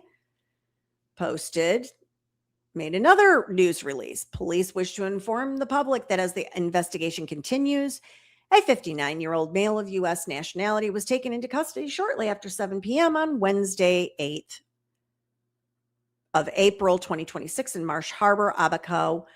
He is currently being questioned in connection with this matter. The arrest is related to the disappearance of a female who was reported missing from an 8-foot hard-bottom dinghy while en route to Elbow Cay on Saturday, April 4th, 2026. And let's see. Brian Hooker has left the Bahamas because his mom is ill. Let's look at that. Oh. He adored her, Lynette, and he is desperate to find her. And we are heartbroken for Carly, Darlene, Dan, William, Kathy, all of Lynette's family, and my own. Lynette blessed all of our lives with love and laughter and energy and smiles and courage, and she was a beautiful person in every way. Brian said he is going to continue searching for Lynette. He's talking to his kids by phone as often as possible and hopes to see them soon. How is he going to look for her if he's in Michigan?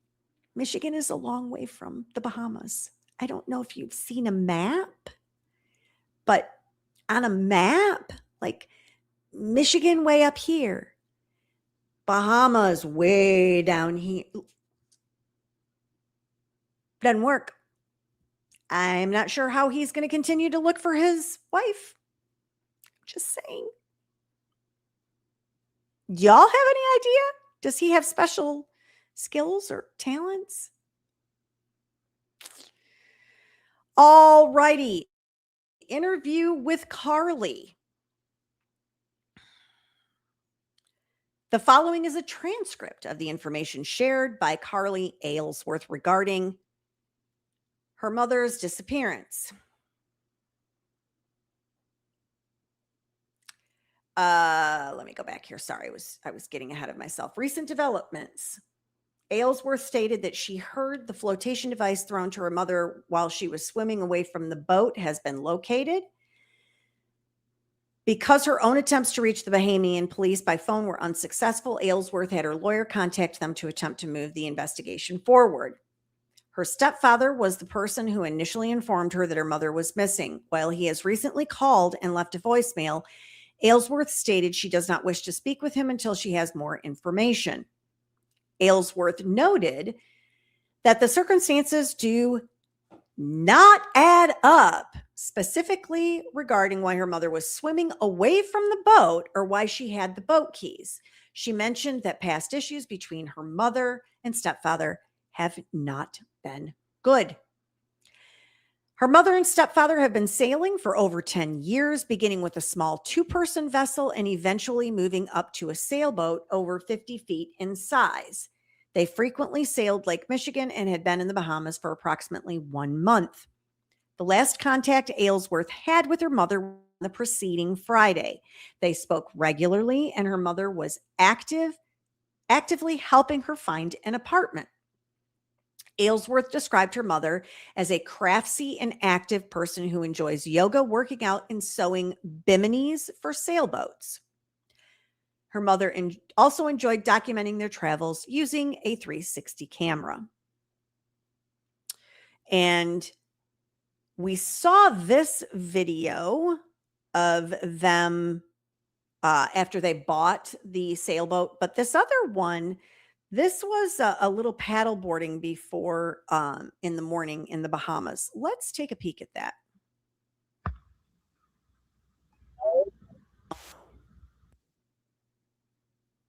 Let me.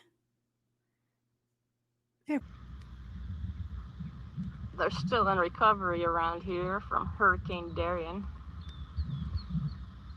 Some places are brand new. Some are missing. Some are missing roofs. There's a boat sunk.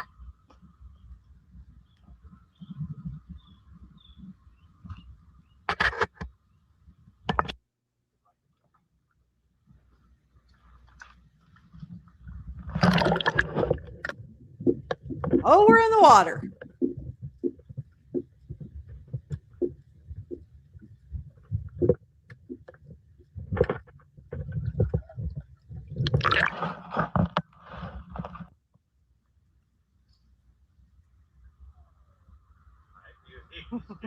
Yeah. The turtles like the edge.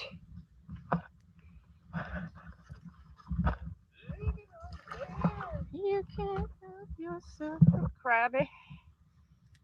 Falling. I did.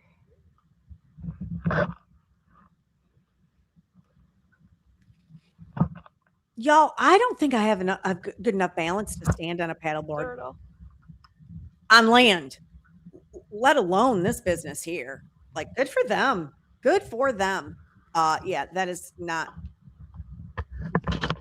Yeah, it would be entertaining to see. I'm quite certain there'd be a lot of this going on. Whoa, whoa, whoa, whoa.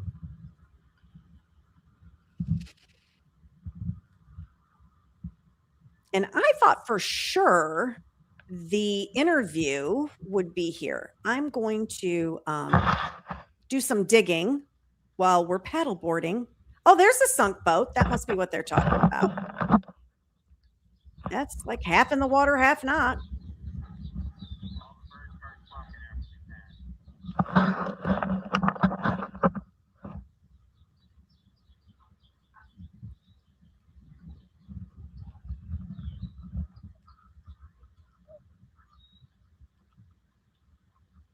It's very peaceful.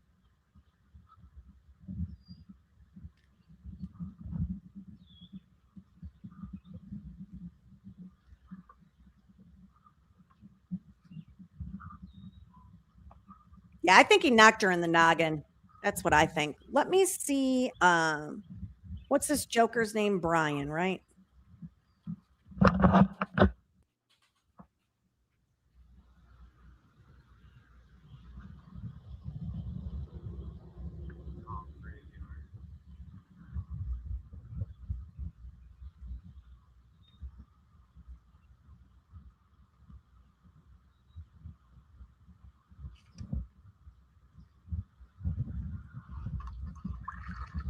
Okay, looks like I've got a couple here that I can pull up. Look at all those shells. Did y'all see that? That was kind of cool. Let's back that up just a touch. Look at all the shells. Those are big, huge, beautiful shells. In case you didn't know, when I go to the beach, I look for shells. So this is amazing to me to see all of these. Let me back it up just a little more. Look at that. Look at this one right in the middle. Oh, they're just amazing. I would need to learn how to paddleboard just so I could get there and look at these shells and listen to them. I love shells. Love, love, love them. All right. You all are done listening to me drivel about my shells. So let me I'm going to try to pull up the Brian Hooker interview. It looks like there was one given on the Today Show and then possibly one on ABC. There's several here. So I'm going to try. I'm going to do the Today Show one first, maybe.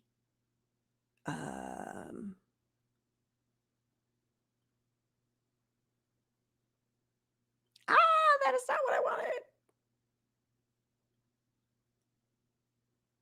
Let's go here and see what we can find. Okay. This is just shy of 3 minutes. I have no idea what's on here, but let's listen. Oh, you probably would prefer that I took it off mute. Explicitly ask you if you hurt your wife? Of course. What did you say to them? I said I've never harmed Lynette, and I never would harm Lynette. And Well, that's I a wanna lie. find Lynette. This morning, we're finally hearing from Brian Hooker about that tragic boat ride, his wife's disappearance, and the agonizing days since she allegedly vanished in the waters off the Bahamas. I don't think I've ever been apart from her in 25 years for this long. Brian Hooker says Lynette accidentally fell from the couple's boat in rough conditions 11 days ago. But with his lawyer looking on, he would not go into great detail about the active investigation into his wife's disappearance. If there's anything you can share about Easter weekend that you remember. I cannot share anything. As you can imagine, things are chaos and hectic, and I welcome any attention, anything that helps me further my goal of finding Lynette. Brian Hooker has not been charged with any crime, and police released him late Monday. Any response? I'm sorry. But here in the Bahamas, the country's top cop tells me investigators do not trust Hooker's story. Who's still looking as a suspect? Why do you think that is? I think some of it is probably the media attention, which is understandable. My time with the Bahamian police was a small part of hell and a bigger part of hell that I'm really in right now. But they have to do their job. I also asked Brian about his relationship with Lynette, which has at times reportedly been volatile. What do you want people to know about your marriage with Lynette? I want people to know that Lynette is my life, and we have been together almost half my life, and we belong to each other. He says he plans to keep searching for Lynette by water and even by air if he can hire a plane. No one has told me not to stop looking, and I'm going to keep looking. No one has. Jesse, what is the latest on the search and on the investigation right now? The military here tells me it is looking to suspend its search for Lynette by tomorrow. They've been analyzing. Y'all, this was so long ago that I want you to look at who's sitting at this table here. That would be before Nancy Guthrie went missing. Because there's Savannah. And I don't remember exactly when that happened, but I feel like, am I tripping? Is this after? No.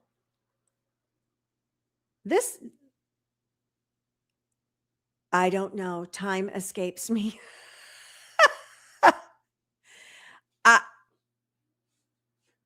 This was before, right?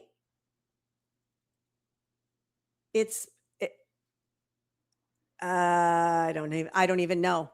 I can't even remember.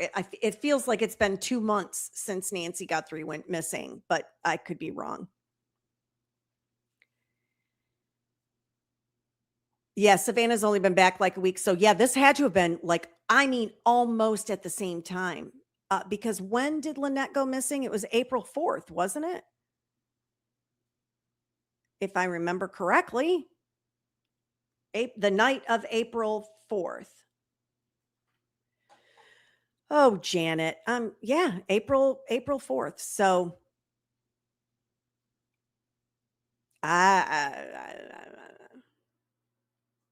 Nancy was February. Okay. It's been 90 days.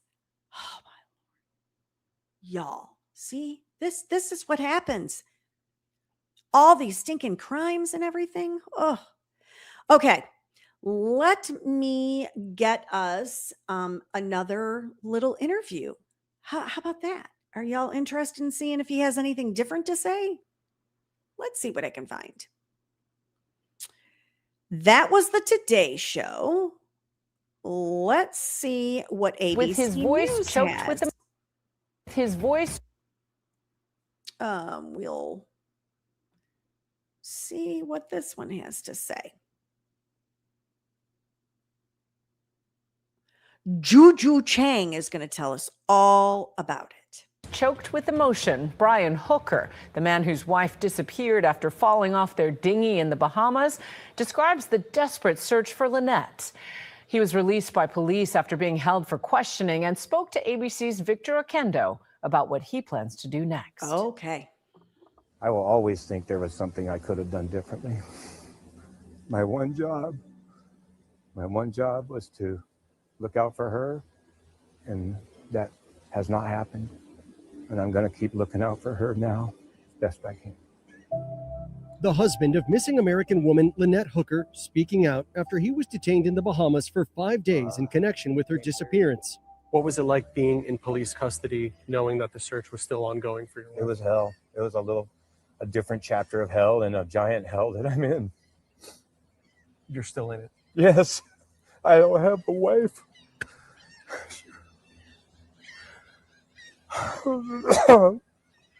She belongs with me. Brian Hooker was released without charges Monday. Brian, anything to say? Today, Brian's lawyer saying he's now left the Bahamas, reportedly because his mother is very ill. I spoke with Brian the day before he left the country. Family and friends have spoken about your relationship with Lynette. We've seen a police report of a domestic incident that left you with a bloody nose and her in handcuffs. Is there anything that you want us to know about your relationship with Lynette? I want you to know that Lynette and I loved each other the most. We've been together almost half our lives. My sole focus is finding Lynette. Brian says on April 4th, he and his wife had drinks at this inn, later departing from this dock. Brian, in his own words, describing the moment he says she fell from a boat due to bad weather in the Bahamas and was swept away. The wind blew us apart so fast that I think she tried to swim back to the sailboat, back to our sailboat, which was probably, I don't know, 1,000 yards or something. But the waves were 3 foot. In a phone call to a friend made the day before he was arrested, Brian Hooker saying he tried to rescue her. I threw her a flotation cushion that we used to sit on the dinghy, right after she went in. But I couldn't tell if she got it or not. I'm never going to forgive myself. Brian Hooker says that he went from Elbow Cay to Marsh Harbour. Now, law enforcement says that it should have taken him about 20 minutes considering the distance and the weather at the time, but it took him 8 hours, which raises the question, what happened in all that time? Brian says that he had no key to the boat because it had fallen into the water along with his wife, but police taking Brian into custody 4 days later and questioning him about the night of Lynette's disappearance. The 59-year-old maintaining his innocence. He says before losing sight of his wife, he threw a life preserver to her, but that she was swept away by the strong current. There is no evidence that she is dead. Their main focus seemed to be looking at him as a suspect. And he feels that they should be out there looking, trying to find his wife. Lynette's daughter, Carly, previously telling ABC News she had doubts about Brian's account. She's a good swimmer. She's pretty fit, and I don't feel like she would just fall off a boat. Also saying there was turmoil in the relationship. They were in like the healthiest relationship at the end. Lynette's mother, Darlene Hamlet, says that she is suspicious of her son-in-law's story and calling for a full investigation. She was a safety nut in water, wore her life jackets, and was very careful and respectful. She watched the weather station religiously, and to her to get on this dinghy and fall off and not be able to swim back to it. Lynette and Brian Hooker have been married for 25 years and lived off the grid. In 2020, Brian and Lynette sold their house and all of their possessions. And their dream was to get a boat. They lived quite an interesting lifestyle, living on a boat, getting rid of everything you ever had. Their Instagram grid full of photos and videos documenting the sailing hookers' picture-perfect adventures at sea. But Darlene describes their relationship as volatile. It's been a very turbulent relationship. They had very highs and very lows. Documents obtained by ABC affiliate WZZM describe a 2005 domestic incident involving Hooker and his young daughter at the time, in which he was accused of putting his hands around her neck, a jury later acquitting him. ABC News also obtaining a 2015 police report detailing an alleged domestic incident between the couple, both accusing each other of assault. Police noting that Brian had a bloody nose, taking Lynette into custody, but ultimately neither facing charges. Past instances of domestic violence or abuse, any altercation, argument prior to this incident could be the building blocks of a case moving forward. But without the foundation of any evidence to show that Brian Hooker killed Lynette, those building blocks will just fall by the wayside. Brian says his sole focus is still to find his wife. Any message to those who doubt your account of the story? I have no message to those who doubt me at all, ever. I'm going to keep doing what I need to do to find my wife. She belongs with me. We belong with each other. Our thanks to Victor. We will, of course, continue to follow this story as it unfolds. Everyone. Ashley, I'm sorry, I did not want Ashley to be on there. So I'm trying to pull up a map. I'm trying to find anything. Where did they say they ate? Yeah, lots of possessive statements. She belongs with me. There was something else he said early on in the interview too. I'm sure it wasn't rough. That was the next thing I was going to, I want to look at. Okay, wait a minute. I think I might be onto something because here's Great Abaco and there's Great Guana Cay. I'm trying to get this map pulled up for us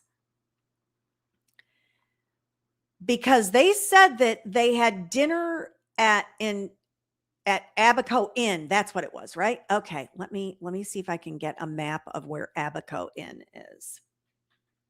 Abaco Inn map. Great Guana Cay. It's in Hopetown. Just yeah, view it on a map. Sorry, I'm doing some investigation while we're here. That's not what I want. Oh, it thinks I want to stay there. No. I just want to know where the blessed place is. Okay, this might be what I need to do. Abaco Inn. All right, I'm working on the map here.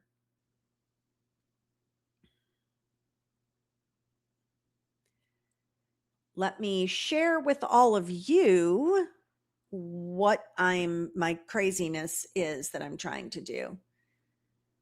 You'll understand when I pull it up.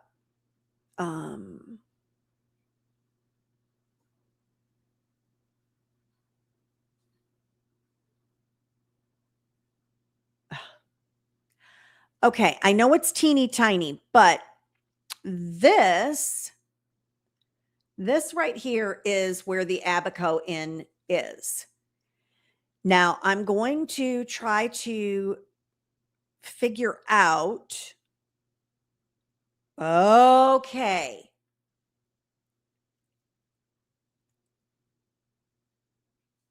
So this is that tip that I said he's claiming he went right by and all the way over there, right? Y'all following me so far?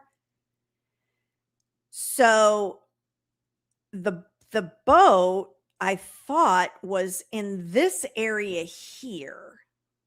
What was it?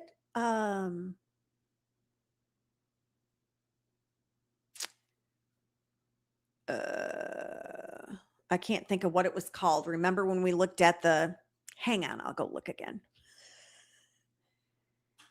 I don't think they took his fingernail clippings. No, Debbie. What I'm trying to get to is the GPS coordinates. That's what I want to look at, the Navy Onyx that he did, because I want to get my bearings on Cooper Jacks Cay and Aunt Pat's Bay. Okay. Back to this. Let's see if we can, oops, we don't care about Firefly. I've lost Abaco Inn now. Well, there's Captain Jack's, Hopetown Inn and Marina. I've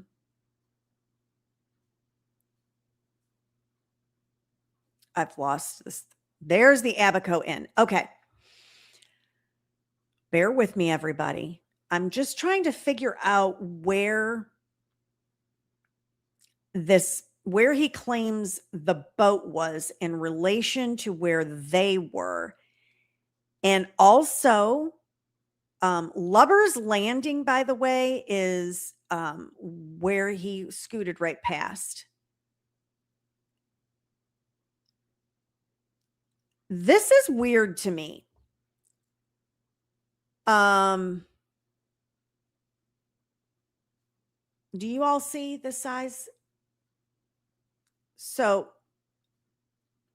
this is Abaco Inn, and they were trying to go this way. I believe the boat was,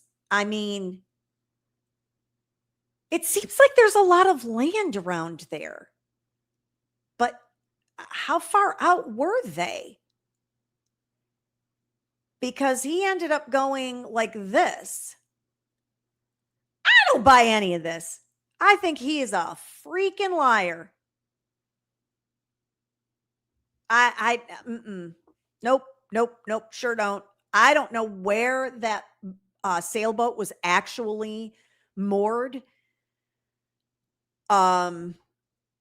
Because this is like in a bay area. This is like a bay. So you would be pretty protected. Yeah, lying liar that lies. I agree. And Peppermint PJ, you're right. It doesn't make any sense. I'm trying to see where. Let me look back at the map here. It's hard to see because I don't have any control over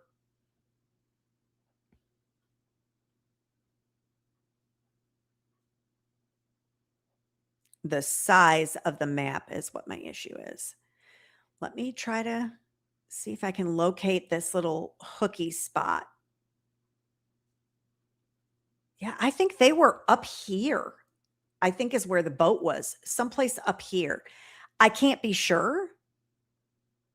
Parrot Cays. Because none of this is labeled the same as what that other map is. That's what I was trying to figure out. But it is not labeled the same. Well, the bottom line I can tell y'all is this is going to end up being like a Holly Bobo thing for me with the map. And I'm going to end up digging into this more than one time. Well, here's Tahiti Beach. Remember, at some point they were at Tahiti Beach. So,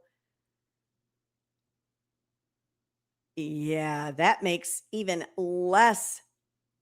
Like, why would you be moored way out there? I'm not buying it. I call bovine scatology. That's what I do. All righty, guys. That's kind of the end of what I had to go over.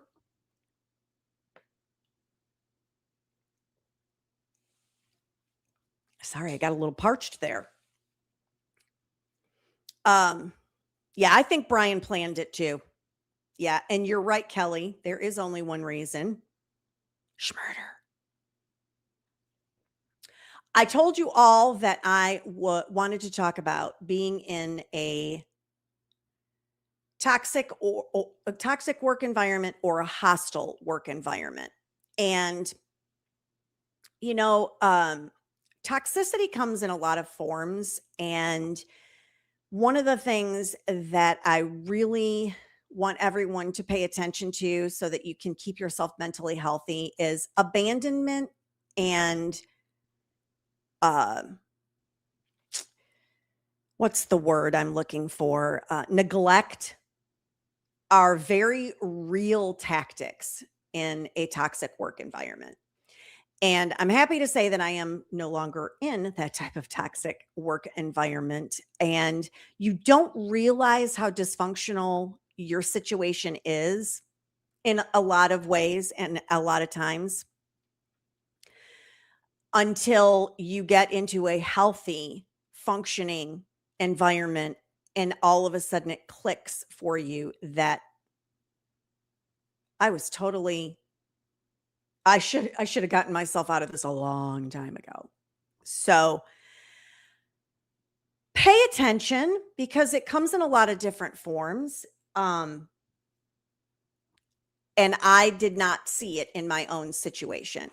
And I happen to know there are some people from my former employment that lurk on here and watch me, and good for them. At least they're watching good content. But I will say that there have been few times in my life where I have felt less supported, less liked, less valued than I did at my former place of employment. And it's unfortunate that a lot of that toxicity has completely shifted and continued even in my absence. And that's hard for me. I have a lot of guilt for putting, because I shouldn't say putting anyone, because of the choice that I made has now put others in a toxic situation and in a hostile work environment. And so I feel very badly about that. And, you know, Mr. Demeanor tells me that I shouldn't because it's not my fault. But I care about the people that were on my team, and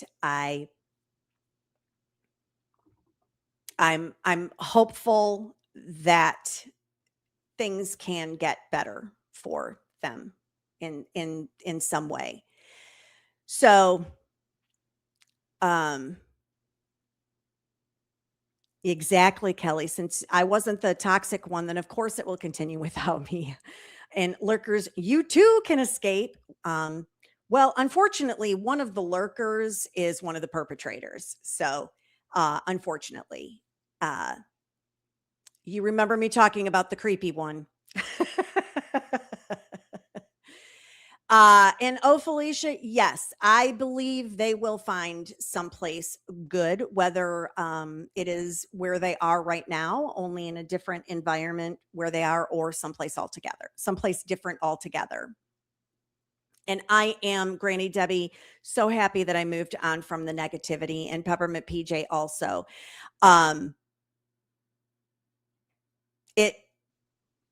It affected me in a very, very big way, more than I realized. And I will admit, because of that situation,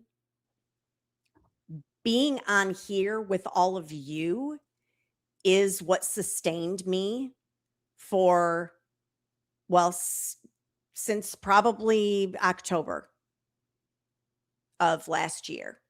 And so when I say thank you to all of you for hanging out with me and having an interest in what my content is, it for the longest time, other than, what Mr. Demeanor and myself would do, for the longest time, this was the only positive influence I had in my life. So I really, really thank all of you, true blue, consistent watchers that come on and chat in the chat, and we have a great chat. Y'all are phenomenal. I'm so blessed and so lucky. And I have a little less time now because I had a pretty boring job before, and so I don't have the time to be on the Twix because I'm busy. I'm busy because I'm valued, and my new leadership sees value in me, and they have future plans for me. And it's so exciting to be able to move forward in a healthy way. And so if anyone else is struggling with that, find something that you can latch onto and work your darndest to get out of the negative situation that you're in. And I will get off of my hostile work environment, toxic work environment soapbox, but it is so important that you take care of yourself. I would say mildly depressed since about mid-July of last year, or maybe late July, when things really started to hit me. And I didn't realize it until I got out. It's like escaping an abusive relationship, Thank you, Kelly. I'm glad you all appreciated my TED Talk. And you are very welcome. I'm happy to have created a space for so many people to feel comfortable. And we, of course, don't always agree on everything. And I'm happy to have revived Zippity Doodah. And I'm happy that you feel better every time you watch. That is absolutely what has sustained me, and knowing that there were others that could be, their day could be brightened by coming on and listening to my ridiculousness. And I'm super glad I'm appreciated where I am now. And it is a shame. There's so many house to work environments out there. And on the other hand, in many areas, they can't get people to work, and they wonder why. Well, there's a lot of wondering as to why people leave, and it's because they are not valued and appreciated. And my team in particular, we had a great team. It was us against the world, and very loyal. I am loyal to them. They are loyal to me. I don't think that will ever change. I actually have a former employee that is coming to see me on Friday. And this is a former employee that hasn't worked for me in, a year and a half. And that's when when you're in a management role and you have individuals that come seek you after they no longer work on your team, that's when you've done something good. So, yes, people need to hear my TED Talks, huh? You can get out of negative situations. You can. There are always choices to make. And yes, the toxic job can suck the life out of you. I do have a lot more energy. There are a lot of things physically that have changed since I've gotten out of that, and I didn't even realize it. So, and I'm happy, Disney nerd, that I brighten your day and make you laugh and smile also. Chaos Granny, I am so glad that I am happy now as well. Yeah, you have a friend that left her job because it was causing her heart issues. She's so much happier now and no more heart issues. Yeah, that's exactly it. Literally, it was affecting me physically and I didn't even realize it until I was gone. So I'm happy that I had this outlet. It has certainly given me a lot in a time that I needed it. And I also needed a little bit of a break. That's why I didn't have a Monday Matters this week. I was a little wore out with the whole new job and it was a lot. And so we're going to kind of head on with this plan.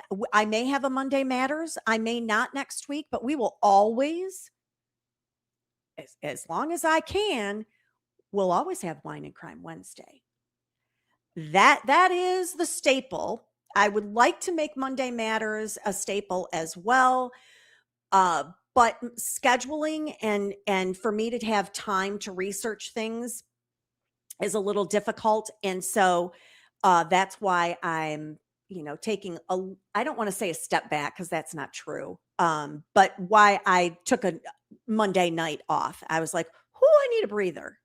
So I will tell you, it's now getting in the final month before CrimeCon. I'm so excited for CrimeCon.